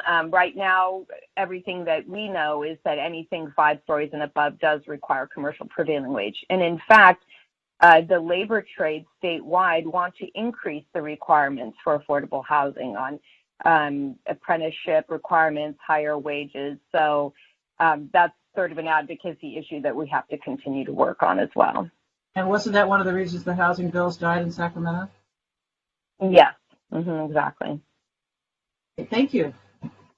So let me, I'll just ask one question, Tara, going back to 899, and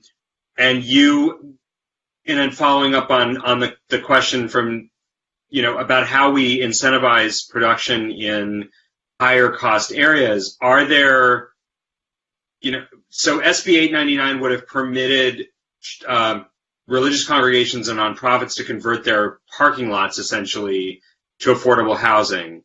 Are there additional steps that you think that a city could take with respect to the conversion of private available land to affordable housing use. So I'm not talking about how do we finance the purchase of land that's going to get converted to that use. And I understood your answer about incentives to be related to that. I'm talking about tools for the city to essentially do a local version of 899 if that were an option, or something else. Mm-hmm. Well, for example, what the city council is starting to look at last week with the St. Monica's lot was a primary example of something I think the city could do, is to work in partnership with some of the groups that own bigger parcels of land, or any parcels of land really, to offer right of first refusal to nonprofits.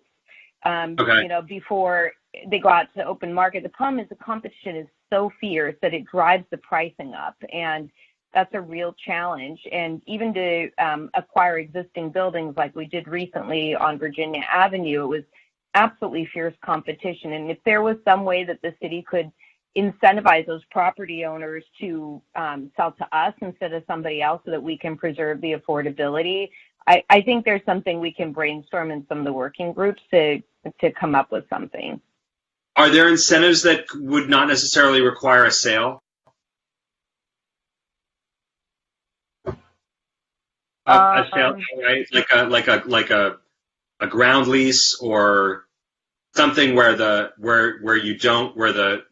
think of a congregation. I don't want to put anybody on the spot, but north of Wilshire, there are a whole bunch of congregations that own very large parking lots, and there was already legislation, forgive me, I don't remember the number, that now allows them to reduce their parking obligations by 50% if they're converting to housing. So they don't have to replace all of their parking anymore. But is there a scenario where they could be incentivized to give you a ground lease to build on their parking lots without actually buying their land?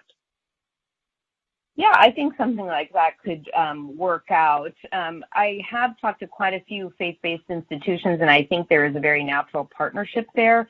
One of the challenges, we actually ran a model of building some affordable housing on one of the parking lots, and because some of the churches are in more restrictive zoning areas, we had to come up with this crazy scheme where there was this like big gigantic house above the parking lot, and it couldn't really be more than like 6 units. And so I think there would have to be some consideration of allowing some flexibility to increase the zoning in those existing areas.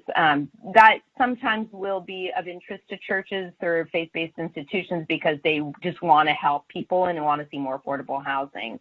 But beyond that, maybe there are some other things and ways that the city could help benefit the churches and the faith-based institutions for doing that.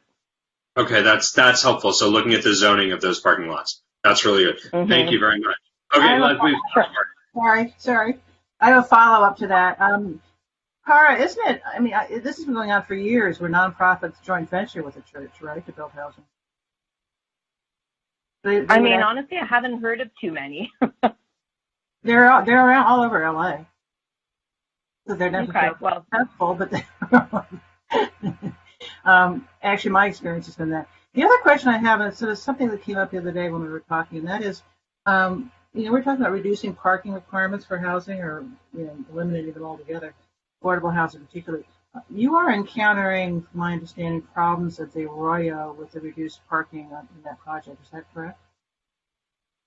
Right. Yeah. So that's, again, going to some of the balancing act we need to do, where especially lower income families that have a lot of kids, they need to have at least one vehicle so that they can take their kids to, whether it's, like after school sports, or, they have a job that requires a car. So as much as I want to reduce parking, I think it is a challenge operationally. So we have to try to figure out what that balance is. Do you think the turnover at Arroyo has something to do with the inadequate parking? We've been told that, yes. Mm-hmm. Thank you. Thank you very much. Okay. Thank you. All right. I'm going to suggest, for the sake of keeping ourselves moving forward, that we do a round of questions to staff. We'll start with Commissioner Fonda Bernardi and go down the list, and then we'll come back with discussion. I want to remind everyone that we do need to appoint our representatives to the technical working groups at the conclusion of our conversation. But my understanding is, again, for the public, for everyone else, we are not taking action tonight other than appointing our reps to those 2 working groups. The staff is going to summarize the statements that were made by commissioners in its report to the City Council ahead of the December 15th study session. So it's not action. There's no action being taken by the commission tonight. Yes, Commissioner Pastor. I have a clarifying question, which is, what's happening on December 2nd? 9th. 9th? The 9th is the PSJ-DA. The Providence St. John's DA. Schedule said we have another housing element session, so I just want to understand what's happening there as opposed to what's happening tonight. Oh, Right. sorry, yeah.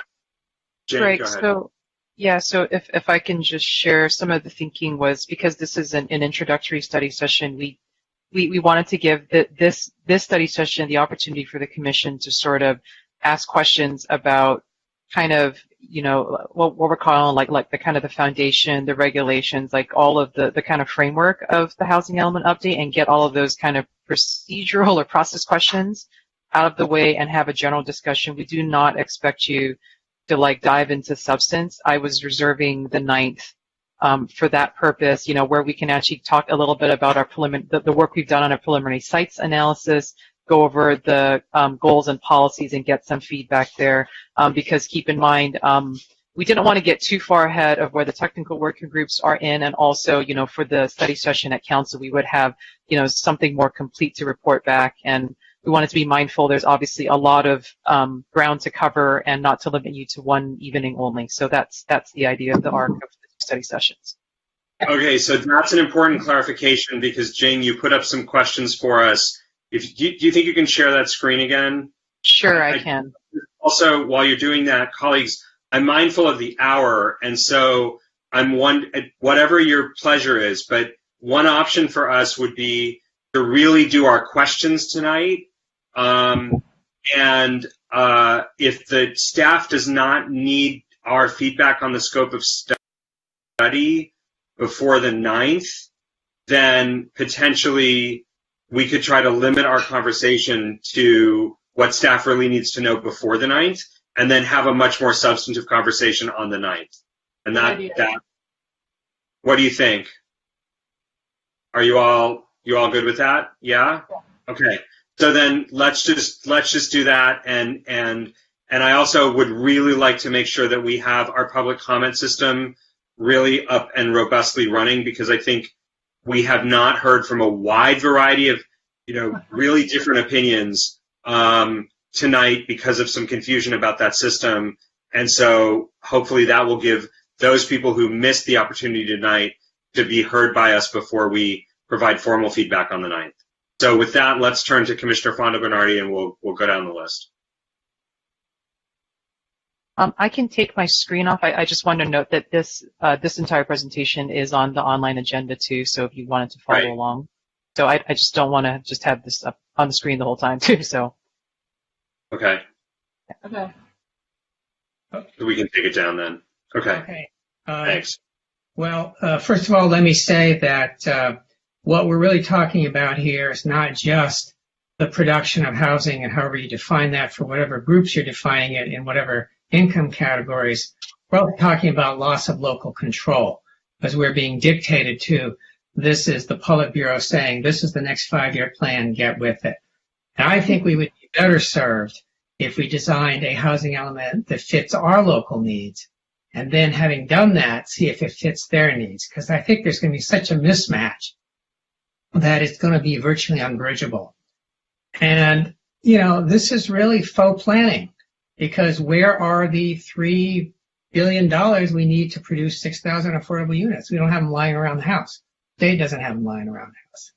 So this is kind of, because it's faux planning, it just seems that everything that has been set up for us is a fake process. It has no basis in reality. It's not justifiable.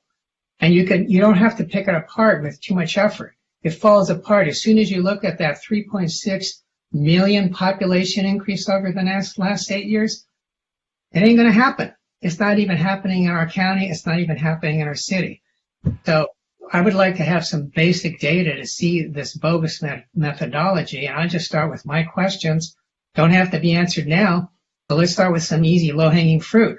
Like, what is the current population of the city? I noticed that graph goes to 2018. We've had another year, and then at 2020, we're going to have another data point. But what is the current population right now? What is the current population? Very simple question, simple answer. How many jobs do we have in our city? How many workers do we have in our city? How many work in the city? How many work outside? What is the vacancy rate today? What is the future vacancy rate? These are all plug-in things that eventually go into some big formula that I think we need to look at. I think we need to drill down that far, get down to that formula. So there's also the demolition units required because we're going to have to build some units. And where does this fit into our water neutrality? Where does this fit into our no net new PM trips? You know, that was one of our goals. What about energy neutrality by 2045? The last question I would have, this is a big question. Do we know any city that has increased its population by 20% in 8 years? Because that's what we're talking about. And again, it feels more and more like a fool's errand, and I don't think we should waste our time and our planners' time and our city's money and this budget crisis doing things that are not useful. We should zero in on the things that are realizable, things that are useful. And there's many things we can do along that way, but 8,800 units is not one of them. So I'll mail you the questions I have to the staff, and they can figure out the answers for the next meeting. I have too many questions, in other words.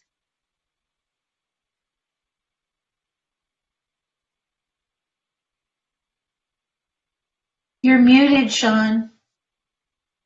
Sorry, I was going to say we'd all love to see the answers to those questions. So if those can be circulated to the whole commission and posted, that would be terrific. Let's go to Nina, Commissioner Fresco. Hi there.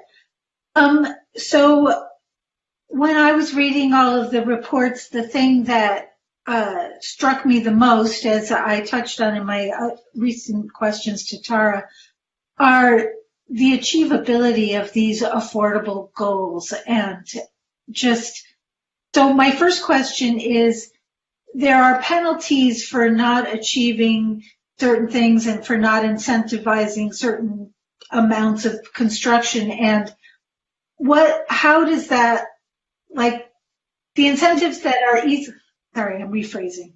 The incentives that are obvious and easy for us to provide to bring in more housing are really incentives for market rate developers who have the financing to buy these parcels and build on them. And then we only get maybe 20%. I mean, we've got a letter that tells us that 30% was too much for us to ask for them to be able to build. So now we have to lower that in order to get the market rate portion. So if we end up only being able to get market rate units and we're way low on the affordable, what then? How are we penalized, and how do we make up for it in our update after a couple of years or whatever? Right. So it's a great question. So this process is about planning, for those units. So I think I want to have a distinction between planning for it and the actual production of it. In order for us to have a certified element, we have to demonstrate that there are programs or opportunities for affordable housing providers to produce those units. So in terms of the incentives, yes, they are in place for market rate, but there's actually, I would say, the city's land use policies, all of our policy documents, zoning ordinance, recently the downtown community plan, it is very much geared towards greater incentives for housing and even greater incentives for affordable housing, that market rate projects simply don't have. That being said, as we said, the number is high, and I recognize, the frustration we're hearing from the community. I mean, this is, a process that, we did not create. It is something that is mandated by the state, so we're all trying to muddle through this together, right? We all lived through, a 6-year process on the loose and another 6-year process on the DCP to, get to a growth strategy for the city. And so this is kind of a review of that again. But I think the intent here is to proceed, in line with Santa Monica's values, in terms of supporting housing, supporting affordable housing. That's been a longstanding goal of the city. And, to address Commissioner Fonda Bernardi's a comment, in terms of doing this kind of the Santa Monica way, I think that's precisely what we're trying to do.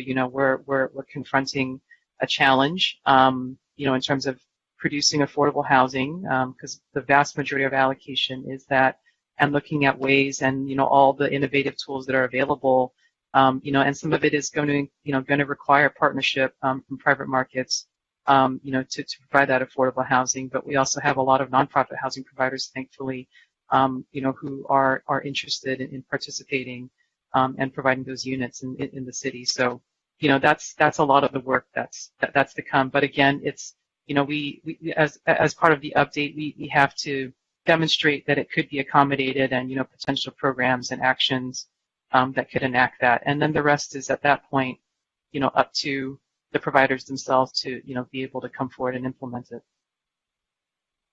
Thank you. I have a couple other questions. Just on that same affordable housing question, we have to have this suitable site inventory, and it says in the documentation, and you mentioned that if somebody takes on one of those sites but then develops it at a lower level than we anticipated it could have been developed, we have to make sure we make up those units in our inventory.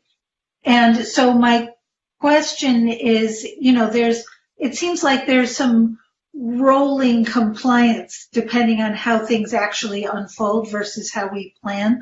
And so are there things that we might be required to do if those affordable units aren't turning up? What would those things be? Or is there not any particular change that we would have to try to find or look at if they don't turn up halfway through? Yeah, I mean, there are actions we have to take. If at some point there's an approval of a project that is fewer units, than we measured or anticipated in the suitable sites inventory, you have to make that up. And I'd actually like to invite John Douglas, our housing element update consultant, just to offer additional information about that. Yeah, hi. Good question. I think the rolling compliance description is very accurate. What you're talking about is the law called no net loss. And what that says is, as Jing mentioned, if a project comes forward that doesn't have the number of units in any income category that you assumed in the housing element, then you have to show that there is enough capacity elsewhere in the inventory so that you still have enough to accommodate your remaining RHNA number. And if you don't, then you have to go find more capacity. And usually the way that would be done is through upzoning some other property. I see. So the other thing related to those sites and the capacity, when we had a little summary of what happened in the 5th cycle, and there were 81 sites, and we met our overall housing goal. We didn't get the balance of affordability quite right, but we got plenty of units, but we only used less than half of our identified sites, and the actual development occurred elsewhere. So it's like, obviously, it seems to me like it's not really truly predictable where these they're suitable, but how well, I'm just, how can we make sure that we're really providing suitable sites, or is it just an exercise because they want to make sure we're trying? And does it matter if we don't actually pick the right sites and if different sites end up getting developed, because that's what the owners end up doing? Does it matter? And is zoning going to help, or is it really just that we don't know where the owners who want to turn over are? Yeah, I think one of the frustrating things about this whole housing element issue is that there are so many variables that go into the development process. I'm not a developer. I'm not an architect. I'm not an attorney. So, I can't tell you in detail from personal experience, but I had the pleasure of working with Ms. Barauskas several years ago when her outfit was doing a supportive housing project in Fullerton that I worked on. And so I think having folks from the development community, particularly the affordable housing development community, is absolutely essential to this process, because they can tell you things. For example, how does height affect feasibility? And going from, wood frame residential construction to steel frame commercial construction, it's a complete deal breaker, and the requirement for prevailing wage and so forth. So it is a very complicated puzzle. Well, I'm really glad that we have Jing to figure it out for us.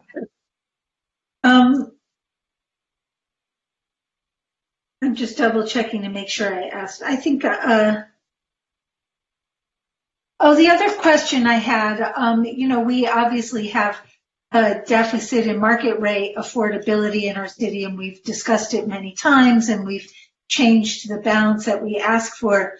But our RHNA numbers are asking for 1/3 of our development of that allocation be the really low end, and not the end that we actually have noted we have a deficit in. So what does that mean for our city and our planning for, getting that workforce to be able to live here?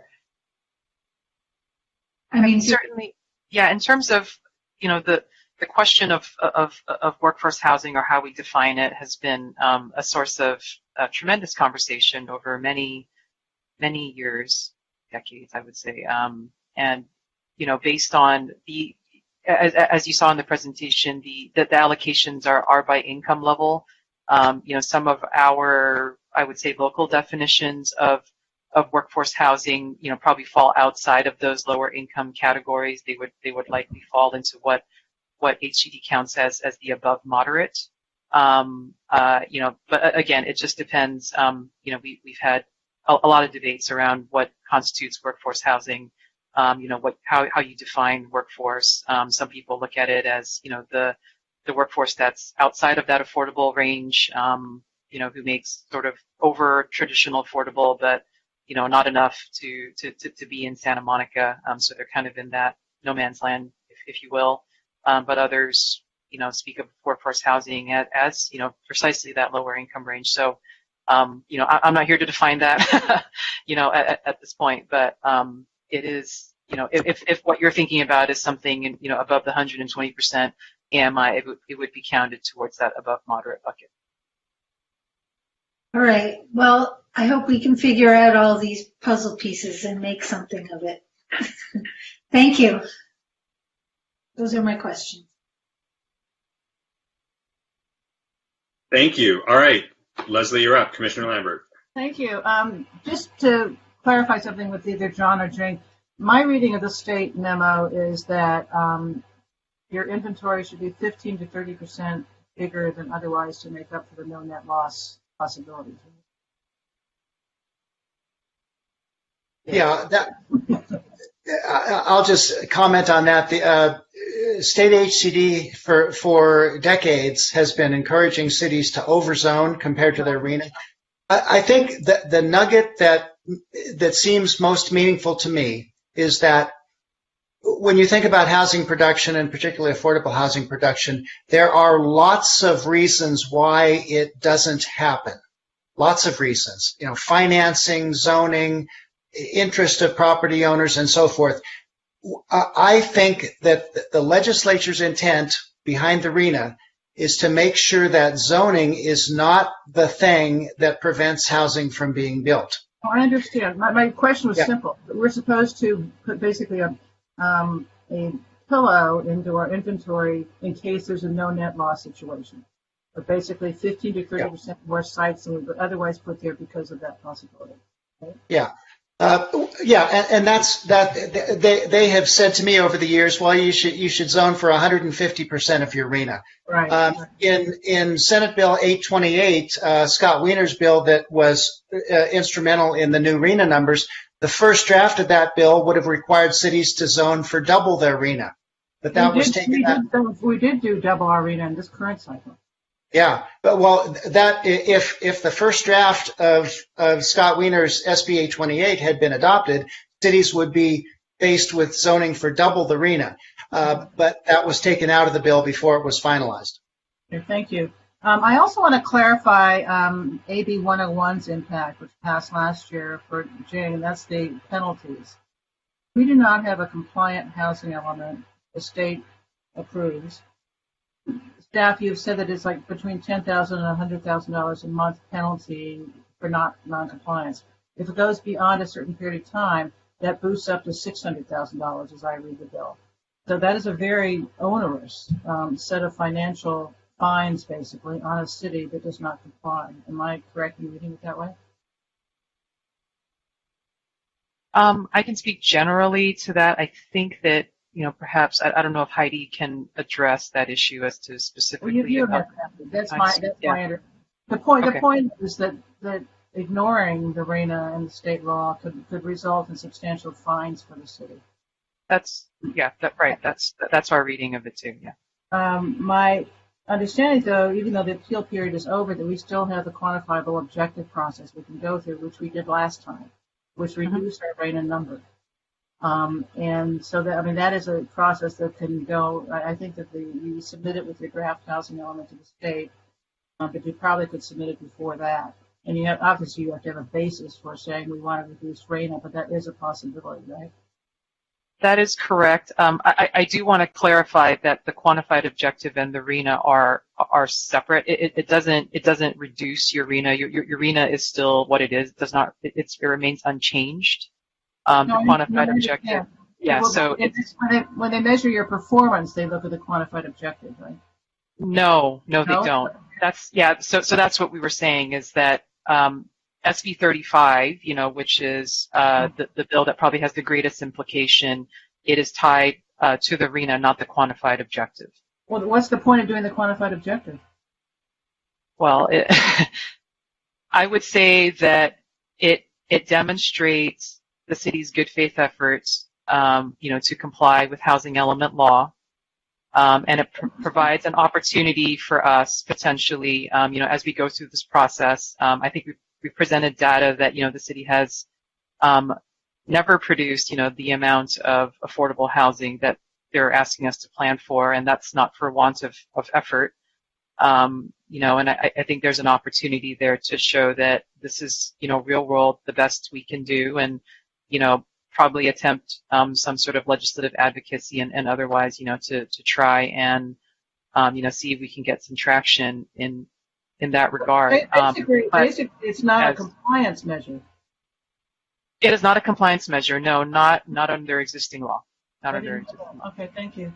The other questions I have are about the site inventory. I personally agree with Nina. There's no way an inclusionary program is going to produce all these units. It's never going to happen. But it will produce some. That's one of the tools in the box. But the state also allows you to count units in expiring covenant buildings if you extend those covenants during the housing element period. And Tara just said there were 43 that she had expiring during the period. There's a sizable senior housing project on Barnard Way that is also expiring, and it's in the middle of restructuring right now. And there are a lot of other projects down there too, which are probably in the same boat. Are those all going to be included in our inventory? Yeah, they are allowed to be. We're aware of the that list. The Housing Division actually compiled it. Gosh, I think it was like 2 or 3 years ago. So we would be referencing that as part of this update. Well, if I were you, I would include it in the inventory because that counts toward our RENA number. We will include whatever is allowed to be included. Put it that way. The other thing is, and this is interesting, that you can actually use up to 25% to count toward up to 25% of your RENA acquisition of rehab project, which is like the one that Tara did in Pico. But it's a very narrow window of how you can use those to count. And one of the criteria, and I think probably the one that we've had the hardest time figuring out, is that the building is in imminent danger of being lost to the housing supply. Plus, I don't know how you would even include parcel numbers of these potential buildings in the inventory because you don't really know who or where they. Have you looked at that? I mean, imminent danger may be a relative term. It could be Ellis, it could be decontrol, it could be lots of different things, gentrification trends. But that's a possibility. I mean, I would love to see an acquisition rehab component of the housing element. Again, if I could have John speak maybe to the particular requirements in the government code that need to be met in order to be able to exercise that option, that would probably be helpful. Thanks. Without going into detail, I think the main takeaway is that it is extremely difficult for cities to get RENA credit for preservation or acquisition rehab, and it's intentionally so, because the state really prefers new construction, rather than, it's great to have extended affordability covenants and so forth, but the legislature has deliberately made it extremely difficult to qualify for that credit. The law goes on for pages. Interesting. So the preservation of affordable housing is not what their emphasis is.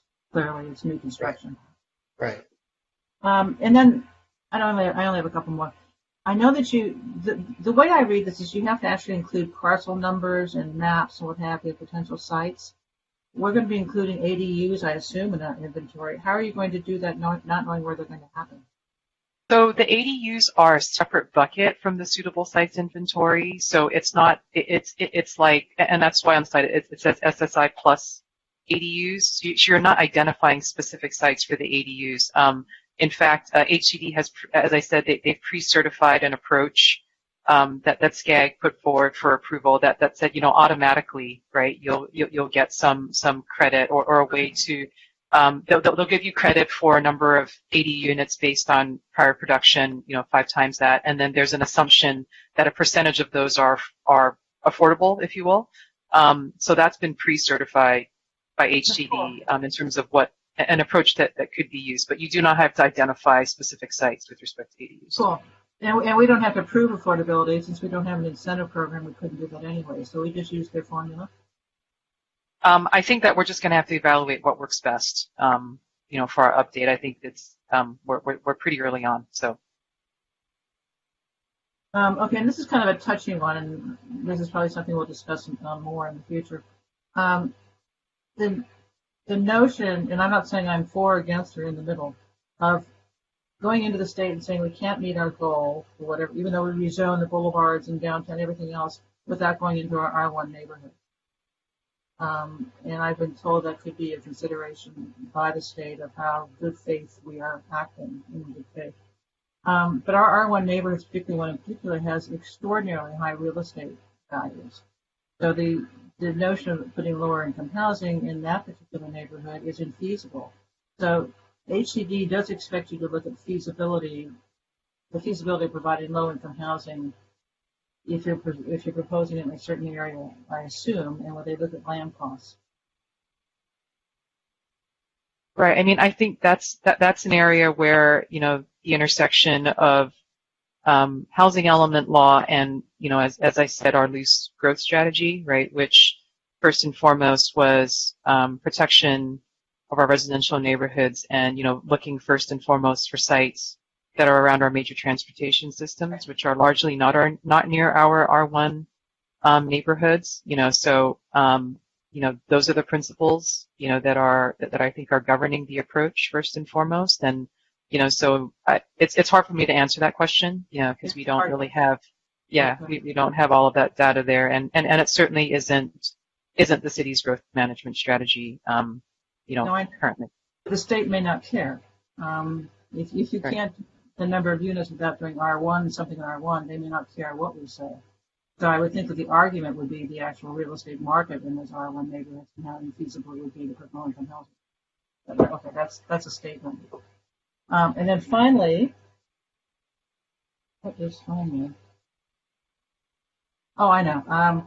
As I read the HCD material, co-housing does not qualify as we would think of it for accounting. Now, I'll give you an example. If you have a project that has 3 bedrooms in a unit, quote unquote, that all have locks and individual households living in those bedrooms, but they share a kitchen and some common area and what have you, that would only count as 1 unit versus 3. Is that a correct assumption?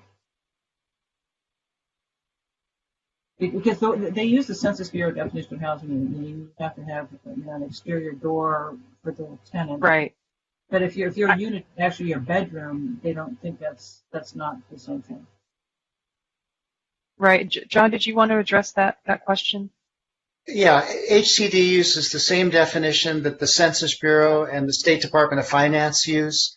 So if it has to be independent living quarters that has sleeping, cooking, living facilities that are separate from other people.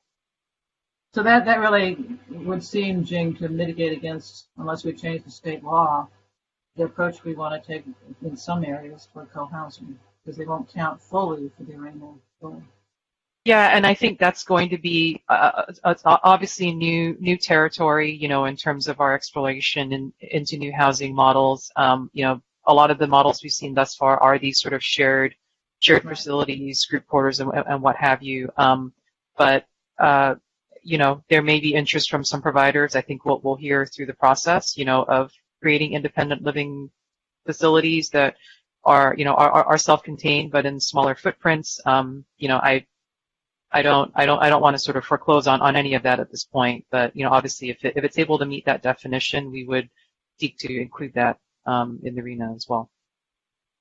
And then my final question, and this is probably rhetorical actually, is the HCD keeps saying to look at some pre-existing development standards to figure out what can be built where, what have you. As you know, we downzoned in 2015, so using those development standards will really leave us kind of high and dry if we're looking at those as reference for our inventory. So how would you deal with that? Our development pattern has been based on 2015 downzoning, and if we use that as what's possible on the site inventory, we're really going to come up short. I mean, I think, the site's inventory is kind of a two-step process. You kind of identify those that have the highest potential, and then you're looking at calculating a realistic capacity. So, it is a iterative process, and we kind of have to do it over and over again, just to kind of where things land. But we will start obviously with looking at existing, we have to have a baseline of like, okay, based on a certain set of factors, what sites kind of rise to the top as highest potential, depending on what factors we all agree upon, would make those kind of rise to the top as priority sites.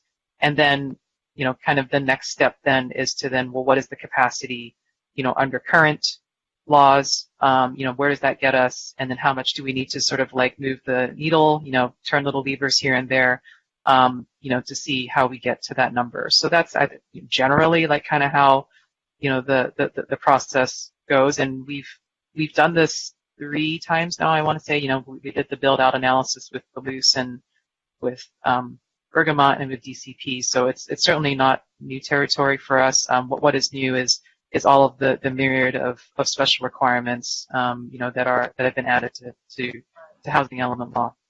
Thank you very much. That's all I have. Okay, Commissioner Pastor.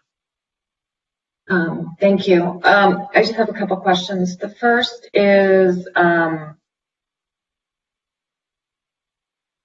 for the committees, for the technical working groups, For production and protection, are those is the city going to let anybody who wants to participate, or is the city going to say, okay, we want to have 10 people on this one and 10 people on this one, and they choose them from the applicants?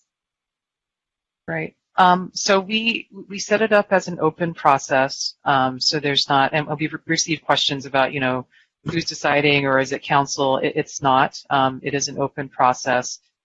We have tried to communicate to everybody that these are intended to be working groups. So we are looking for folks who, have technical knowledge and experience with respect to production and preservation. Certainly, if people did not and they wanted to join the groups, we wouldn't say that you're not allowed.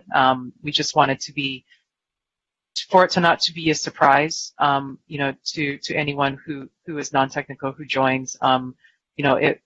The conversations may take place at a higher level. So I just wanted to, Yeah, that's great.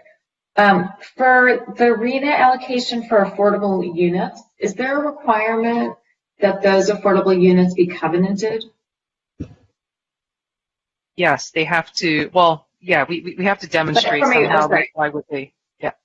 Sorry, just to clarify that, is it a RENA requirement? I know we require it. I know their funding may require it, but does the housing element law require it? Well, I think that in order for maybe effectively, yes, because in order for us to demonstrate that it would fall into that income category, I don't quite know what other tools other than rent surveys, maybe. That makes sense. That you could, yeah. That makes sense. And then if we were to consider, I think it's sort of interesting to think about maybe from a form-based code perspective or something, right? Like, how do you increase density in single-family neighborhoods without changing the character of the neighborhood? So if one of those things is that maybe we look at is some kind of form-based zoning that says, well, if it looks like a single-family house and it, but there's 2 units in there, 3 units in there, right, whatever. So I think effectively you'd be changing the standards of your zoning. Where does that come in? Because then if you change the zoning, then you'd have more suitable sites. Yeah, I think that really the state's response to density in single unit neighborhoods really is this notion of ADUs, and it's why we've, I think that we've seen so much focus and enthusiasm around ADUs, and we just implemented the 2019 state legislative sessions, and the combination of 2018, 2019, really have provided a very wide path for homeowners to add units, sometimes up to 2 units, extra units on their properties. And I think we're seeing that, played out at our local level. We're seeing tremendous interest in ADUs, and of course now in multifamily properties. So we're even seeing, some of these smaller properties, maybe rent controlled, and they're being, provided the opportunity to add additional dwelling units to the property, which in some ways could be positive if it allows, someone to stay in the rental business a little bit longer and retains our rent controlled stock. So, I think the state's perspective on this right now is probably ADUs, but certainly, we would be open to, other different ideas that we hear from public input as to other possibilities to do that. Yeah. I have some concern about relying too much on ADUs because I think that in a lot of situations, it's just going to be people who want more space in their single family home, and they're going to, that a large percentage of the people who own homes, are fortunate enough to be able to own homes can probably build an ADU and not have to rent it out. And so we have no guarantee that those units are actually going to be used to house people. So that's just one of my concerns. That's it. Otherwise, I thank you. I understand the framework. Great. Perfect. Thank you, Commissioner Raskin. Thank you. Just to follow up on a question that Commissioner Lambert asked, just to make sure I understand this correctly. Since there really are no effective affordability restrictions for ADUs, those would get allocated to the market rate portion of the allocation. Is that correct? Right. So what I was saying was the pre-certified methodology that SCAG submitted to HTD basically like put forth a set of assumptions, that says we'll give you a credit, based on prior production multiplied by a factor of how many ADUs you could assume in this arena, and then we'll give you additional credit by just assuming that a percentage of those are affordable, and then and the rest are market rate or what have you. So my understanding is we could just use that methodology and it wouldn't be questioned by HCD. But I think that seems, I think it's a process that we're still going to have to work through. Obviously given our housing costs in Santa Monica, I'm not sure it quite matches up, with what was pre-certified. So. Sure. Yeah. By our next study session, would we have a rough estimate of how many ADUs we could potentially construct here in the city? Gosh. That's easy. I think we can give you permit data from like the last 2 years, in terms of annual volumes, at least as a predictor of future. We can do that. I'm not sure that we're going to be ready to project out, quite yet. So. Sure. Yeah, and I understand that's a daunting task. Yeah. And so sticking on ADUs, I know that the housing element law looks at the number of units that are constructed, but I'm curious if there have been any studies that analyze how many or what ratio of ADUs are actually occupied by a separate household. And that touches on something that Commissioner Pastor discussed. But I'm curious if anyone anywhere has studied what ratio of ADUs actually get occupied by a separate household. I wonder, I'm going to turn to the team. I don't know if anyone has, whether in the SCAG studies they looked at that as part of the assumption. That I'm not sure of. I think that if we wanted to look at it as part of this effort, we are looking to send out a survey to homeowners or property owners who have pulled a permit for an ADU, just to ask that very question. They're willing to partake in it, who's living in your unit, and if they're willing to share how much are you renting it for, just to get a sense, because we don't really have a sense of that in the Santa Monica market. Sure. Okay. So I know a number of commenters have raised the point that there's a certain quantity of vacant rental units in the city, but just to make sure we're all on the same page, I understand that when we look at our housing needs, that's above and beyond the total number of units that already exist, irrespective of whether they're vacant. Is that correct? That's right. Okay.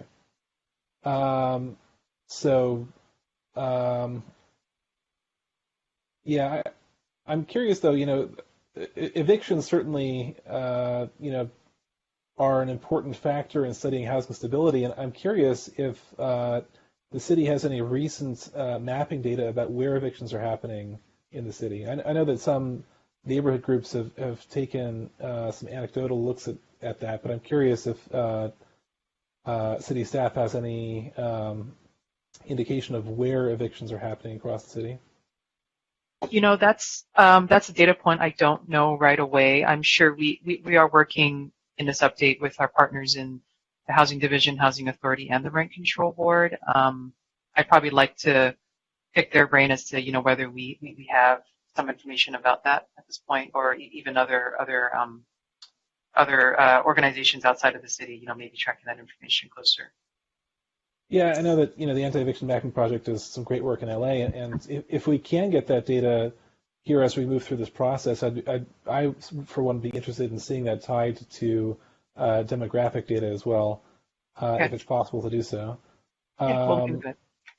And then just to clarify for the public, so the December 31st deadline for EIR comments is just on the notice of preparation, so the public will have an opportunity to comment on the text of the EIR itself later. Absolutely, yeah. You're right. It's just for that, just for the NOP. We anticipate the release of the draft EIR to track with the submittal of the draft housing elements, so it would be roughly in June, July-ish, with the final EIR, going with the adoption in October. That's to give people a sense of when they'll have an opportunity to comment on the draft itself. Okay, and then just one final question. So I know that the housing element law, and this is for the lawyers in the audience, this is Government Code Section 65-583, says that housing elements should identify adequate sites for housing, including rental housing, factory bed housing, mobile homes, and emergency shelters. And I'm curious if that means that there's a requirement in our housing element to look at shelter capacity. Yeah, there is, in our housing element, we look at special needs housing and housing for persons experiencing homelessness. So that is a component of the housing element update. Okay. I'll cut my questions off there. Thank you, staff, for the many hours put into this presentation. Okay, Commissioner Reese. Yeah, well, thanks to commissioners, most of my questions have been asked. I won't duplicate them at this late hour. But I do want to get back to, this issue of loss of local control. And, we've talked a little bit about SB 35, that's a lever out there that we should be worried about. But can you walk me through how you think SB 35, I know it doesn't apply to us today, but if we get these higher RHNA numbers, we can't meet it. How does that impact us? And what's the practical experience? I've seen this in 2 different jurisdictions, and I've seen kind of a different take in different jurisdictions. So I want to see what our staff says about that. So essentially, if you're not meeting and we can provide probably more detailed information about SB 35. We didn't kind of create kind of an easy to understand like flow chart because there's a lot of different things that factor into it. Depending on which income category you're not performing in, like different parts of it get triggered. But generally speaking, if you're not producing enough of housing, and it's largely focused on affordable housing, lower income housing, I would say, and the above, I'm not using my words tonight, above moderate, so the market rate housing, it focused on those 2 areas, and if you're underproducing any of those, then it triggers some streamlining provisions in terms of requiring that the project be approved, and then there's time limits, and there's also focused design reviews, so that then triggers non-objective design standards, which is essentially would potentially impact our design review process, which any subjectivity would be taken out of that. So those are generally the implications. It's a streamlined process, time limited, and significant limitations around design review. So it streamlines and it takes out the CEQA process too, basically. So you get limited, as a community member, you get limited opportunities to really. There are, yeah, right. I mean, CEQA would, if it takes it out of that, yes. There are preconditions for a project to qualify for it. So, it doesn't mean you can just do whatever you want. If there are certain environmental impacts, and it largely has to do with, biological, I believe historic resources in there. It's been a while since I've looked at the law since it didn't apply to us, but there are requirements in there, and the requirements have to be met in order to qualify for that streamlining. Okay. Has this, I think, is the city looking or staff looking for their suitable sites at parking lots in parks? Parking lots in public parks, you mean? Yes. Yeah, I mean public property. When council gave the policy direction on this work plan back in December, definitely a priority direction was looking at public property. So I think that necessarily has to be part of the equation. But we'll investigate that, to the extent that it's available or appropriate for housing. Okay. I think that's really all the questions I want to ask tonight. Thank you for your presentation. And Okay, thank you. All right, I have a handful. I'll try to keep them brief. And they're mostly, and some of them, like Commissioner Fonda Bernardi's, may be things that require an answer later. So I want to start with a few things. So the first question is, can you say more with respect to the EIR input that you are seeking now until the deadline? What type of input, if a member of the public wanted to provide input into the EIR, what is something that somebody would submit for the EIR to cover? Can you be more concrete about what that entails? Yeah, Rachel, do you want to address that issue? Yeah, can you hear me? Yeah, thanks. Oh, there we go. Hi, Rachel Clark, environmental planner. Yes, I mean, it's a lot of the things that Mario basically touched on in the beginning. He mentioned things like consistency with our known policy, as well as consistency with whether or not we were achieving our greater city policy goals, like the zero waste goals and water neutrality and everything like that, and water self-sufficiency. So things like that are what we're looking for input on. We definitely, the NOP did state a list of preliminary issues that we anticipate studying, things like public services. We'll be working with our colleagues in public works and police and fire to study the impacts of the 8,800 units on our city. So, but if there are any specific issues that, they think that we are not addressing, we welcome all input from the public. There's any specific things like they want us to cover, as I mentioned, like we will be covering the breadth of everything, but we are certainly welcoming more input. Okay, and so just to give two examples that come to mind, if eliminating or changing our parking minimums citywide, would that be something that would require an EIR review if we were exploring the idea that reduced parking requirements might make construction more affordable? We are looking, well, I mean, that would be, if that is part of the policy plan and part of the housing element update that proposes changes in parking requirements, that will be analyzed as part of the EIR. Certainly, reduction of parking not only just has an implication on construction costs, but also has an implication on generation of traffic as well. So.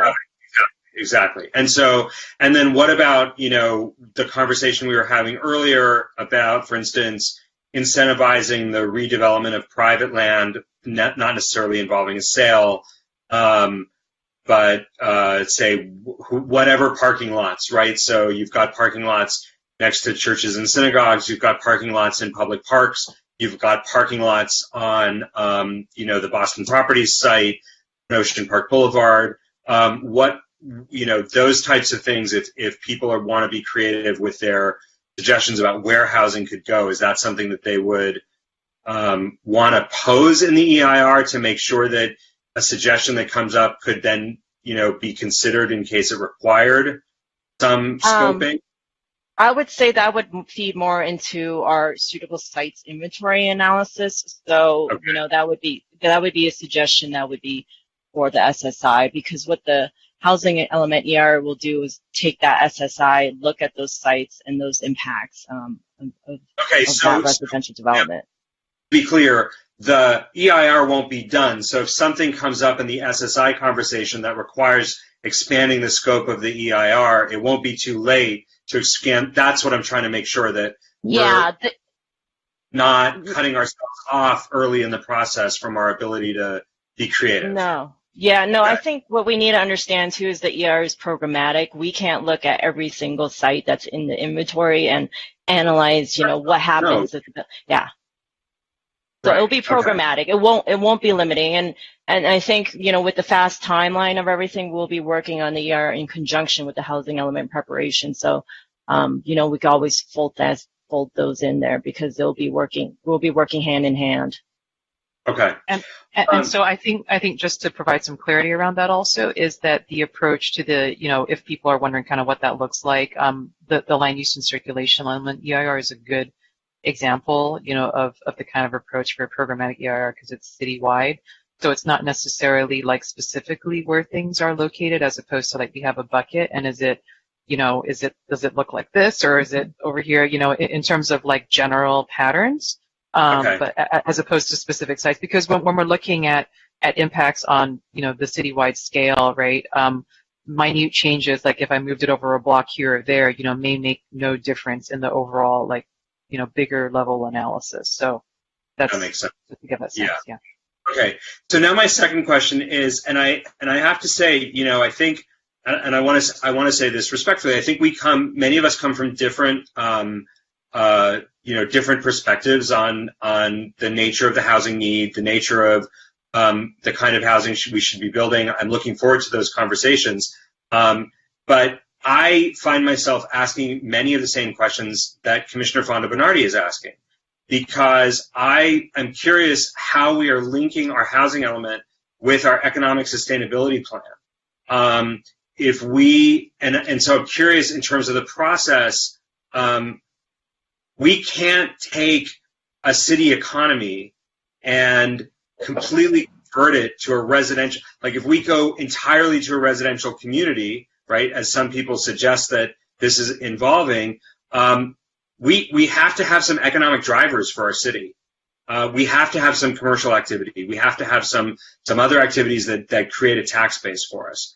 So is there in this conversation at some place, and I think it goes to some of the conversations that have been had about the master plan or other approaches to understanding where our city is headed, where in the conversation are we looking at the work that the Community Development Department has done on our economic future and looking at the connections between the economic engine that's going to power Santa Monica for the next 25 years and the housing that's required to sustain it, or the implications of making site choices that could affect our ability to shape that economic engine. How are we putting the housing and the jobs and tax base together in this conversation? Mm-hmm. No, it's a great question, and it's one that we are contemplating seriously as well. I share your concern, that the economic prosperity and the economic engine of the city kind of has to continue in order to provide the level of services that this community is accustomed to.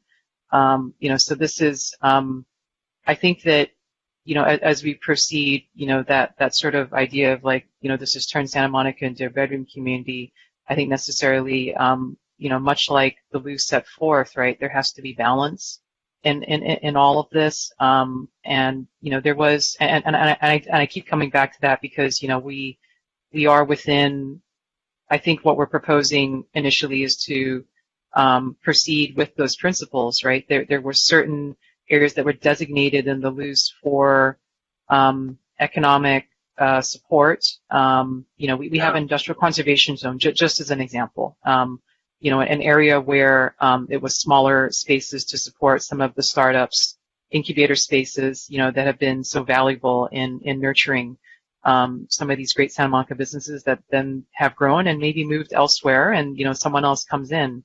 And there's a lot of value to that. A lot of the findings, that are coming out of the economic sustainability study will certainly inform land use. It necessarily has to, but I mean, there's also other factors that feed into that. But we definitely want to link those together because I agree with you. We want to be careful that we're not upsetting a balance too far one way or the other. We want to stay, true to the core values of the community in that regard. And I would ask that there also be some analysis of, there have been, letters from the public and comments raising questions about infrastructure, for example.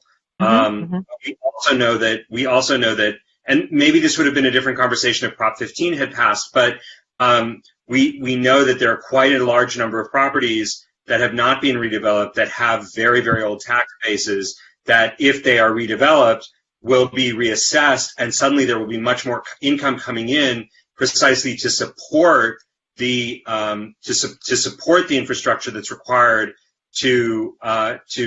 that's required at that point. The challenge, though, is that redevelopment is likely to involve Ellis evictions. I mean, there's a displacement issue alongside a a tax-based growth issue, and I think we really need to see that analysis up front in order to make informed policy choices. I'm not predisposing what those choices are going to be because I don't have the data in front of me, but I would like to ask that we have that data, and particularly that the technical working groups have that data, because where we put the housing, where we make a suitable site, could potentially make a difference, right? Whether that site is going to, is that site going to result in eviction? Is that site going to result in a in a reassessment that generates a lot of revenue? I really, it feels like we're flying blind, and to a certain extent we are, but let's figure out what the knowables are to make the informed decision. Right? Yeah, and I mean that can certainly be part of the scope, in terms of understanding the fiscal impacts. I'm certain our director of finance, would be interested in that too. So, human, right? Because we want to mitigate, we want to avoid the human. We don't want to displace. We don't want to gentrify. We don't want to evict. But we also can't do this without, there has to be a piece. Yeah, and again, the loose growth strategy is focused, by and large on commercial properties around our transportation systems. It is not starting with neighborhoods whatsoever. That's something that the city's always been committed to doing is the protection of our neighborhoods and the preservation of our housing stock. So that's definitely the starting point of all of this. Okay. It would be very helpful moving forward if we understood what the tools we had available were, besides selecting a suitable site. I think we've heard some discussions, and again, this is sort of a question that's not to be answered tonight, but there was a question of what incentives could we provide? Are there, it sounds to me like we're going to have to look at some commercial moving to residential if we're going to find the space to do this. I had a conversation with somebody who's trying to do commercial adaptive reuse to residential as startup, and the person was very surprised to hear that it would not be possible to do medium-term housing in Santa Monica because the entire business model for that commercial adaptive reuse is premised on medium-term micro units, which would not satisfy our definitions in Santa Monica at this point. So, furnished medium-term micro units. So, it would be helpful to know what our range of choices are and what are we talking about? Development standards? Are we talking about upzoning? Are we creating existing are we taking a commercial site and saying, let's turn commercial into existing non-conforming at that address? That feels a little coercive. Those are but I'm looking at what feels like an unfunded mandate from Sacramento. Much as I support the need for new housing in Santa Monica, I want to defend our city's capacity to control its destiny. So I'd like to know what the toolkit looks like and be clear with the public about that if we can, ahead of the decision making. And then my last questions have to do with process. You're going to the Rent Control Board, right? What date is that again? It is on same night as the scoping meeting, December the 10th, I think. Okay. So would you be able to, I know that your deadline for the technical working group is the 25th, but I think they probably have some expertise to add to the housing protection technical working group if they wanted to appoint a liaison. I hope you'll give them that opportunity to appoint a liaison to that group, to those technical working groups. And I do want to raise this question, that the Parks and Recreation, in the middle of the pandemic, the Parks and Recreation Commission was convened to have a conversation about the parks master plan before it went to council in June. So I would really appreciate an explanation of what the barrier is to convening the Housing Commission when a huge part of this housing element is affirmatively furthering fair housing. I don't understand why. Maybe George can explain it. I don't understand what in the emergency orders would prevent the Housing Commission from having a meeting in time to provide input before the council study session. And I just really love an explanation. Yeah, so I can address that briefly. I mean, we can raise that with the city manager. We did have a Housing Commission meeting when it was necessary for the Housing Commission to weigh in on a particular document that a statute required them to weigh in on. Yeah. This is another area where potentially we could see about getting leave for the Housing Commission to meet. So that's an issue that we can take up and see if we can. Thank you, George. I think we all would appreciate that, and there's some real expertise there. Those are my questions for now. This has been really informative, and I want to thank you for all of the work that you're doing. And we're here to do what the municipal code requires, and to do our best work for the council, and the council will make its policy decisions. So we need as much information as possible to be able to do that. So we appreciate your holding this, and we'll have a more substantive discussion, I think, on the 9th. Are there matters that we want to discuss before we move to the technical working group appointments? I just have one final point that actually you raised about the losing economic activity because of housing. One of the findings that Paul Silverman made, whatever iteration he did a few months back, was that owners of commercial property, even if it's a 7-Eleven mini mall, keep it as such because they make more money doing that than if it were housing. I think if the density were, if those sites were upzoned, we'd see something different. But I know there are a number of cases in Santa Monica where people are retaining commercial property because housing doesn't pay.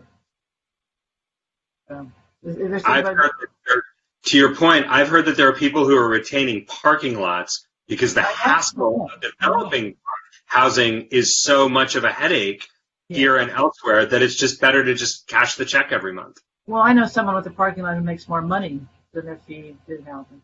Yeah. So that's an issue. Can we go then to the appointments to the technical working group? I have some ideas, but if there are, let's start with the housing production one. If there's interest, I have some. Okay, right. So I was going to suggest, in fact, Commissioners Fondo Bernardi and Vice Chair Pastor that, and if we have Commissioner Lambert on it, that makes 3, and we'd be Brown Acted from discussions outside of the meetings, but that should be okay. Yeah, Mario's got to be on it. Yeah. Is that, and then I was going to suggest, because he has been an advocate for it, Commissioner Raskin on the protection side, and I'm interested in being in that working group as well. Is anyone else interested in the protection working group? Okay. So does that need a vote? Heidi? Chair Landis, before we ask a question? Yeah. So I assume that the concern of staff about having a majority of commissioners at one particular working group is that we would discuss matters within our subject matter jurisdiction. Is, the way that I read the Brown Act, a majority of members of a legislative body can attend another meeting as long as they don't discuss amongst themselves those matters within their jurisdiction. I don't want to put you all on the spot, but would it be problematic if other commissioners attended meetings but did not speak as to the matters that are being discussed? I would. Go ahead, Heidi. George can hop in too. I would recommend against that because you really would be bumping up against the quorum rules, there would be a quorum there and you would be discussing it. So, certainly they could watch a recording of it, and obviously there's going to be a report back and a full discussion by the commission after the working groups convene. So that's the safer path. Can I ask a alternative question? Where you're going to these groups are going to meet virtually, right? They're not going to meet in person. Yeah, no, it's virtual. It's a virtual meeting. Yeah. Right. So why not just Brown Act the meetings? You're opening them to the entire public. You could provide a public comment at the end, and if the meetings were Brown Acted, there would be no bar to any or all of us sitting in because the public would be present. I think that's a really bad idea, Sean. No offense. Okay. I mean, it could cause major disruption, and that could be not productive. well, we're already open to that risk because we're letting anybody join them.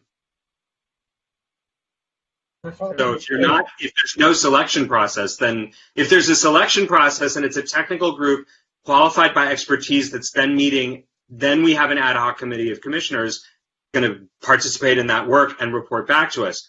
But if it's already publicly accessible with no barrier, then why not, and we're meeting virtually, so there's very little work, why not Brown Act those meetings and let everybody see those conversations, and then whoever wants to go can go. That's... Well, do we have more than 3 commissioners that want to be on any of the committees? Well, it sounded like Ellis wanted to go to production, so Well, I wanted to raise... I just wanted to watch it. I mean,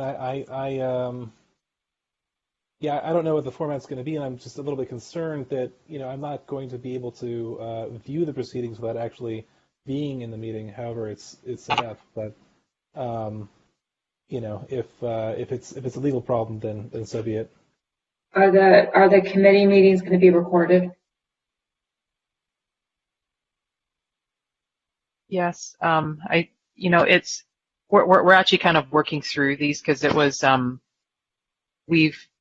forming technical working groups is something we had done before as a way to try and marshal a lot of expertise within a very compressed period of time. So we're just trying to figure out kind of the logistics of all of that, but I believe they will be. And maybe Ellis, will help. So you'll. Let me suggest let's appoint these folks now, and let's convey a request to staff to figure out if there's a Brown Act compliant way to allow anyone, commissioners or otherwise, to observe the proceedings without discussion. I know this has come up in the past with council members wanting to go to homelessness meetings, with council members wanting to watch economic recovery meetings. The city attorney's office has experience trying to solve this. So let's let them do that, and they'll tell us what we can and can't do. Does that work? Heidi and George, does that work for you? Yes, the easiest way to do it is what Jane is to record the meetings and then make them available for viewing. That way there's no issues. And so because these are going to be in a virtual format, it makes recording fairly easy. In other words, this meeting is being recorded through BlueJeans. Right. We can do that, and then those meetings can be available for viewing, which then avoids any Brown Act quorum questions, but does make the meeting available for everybody to view. So we'll work with Jane and everybody to make sure that we're recording the meetings, and I think that would be the best way to proceed. Right, and we'll also ask a representative of each of those 2 working groups. We'll agendize a report from those working groups at our meetings, so that as we go, we can get sort of highlights and summaries at each of our next meetings as meetings have occurred, if that's acceptable to everyone. Right, and just so it is our intention to summarize the proceedings of each meeting and have notes.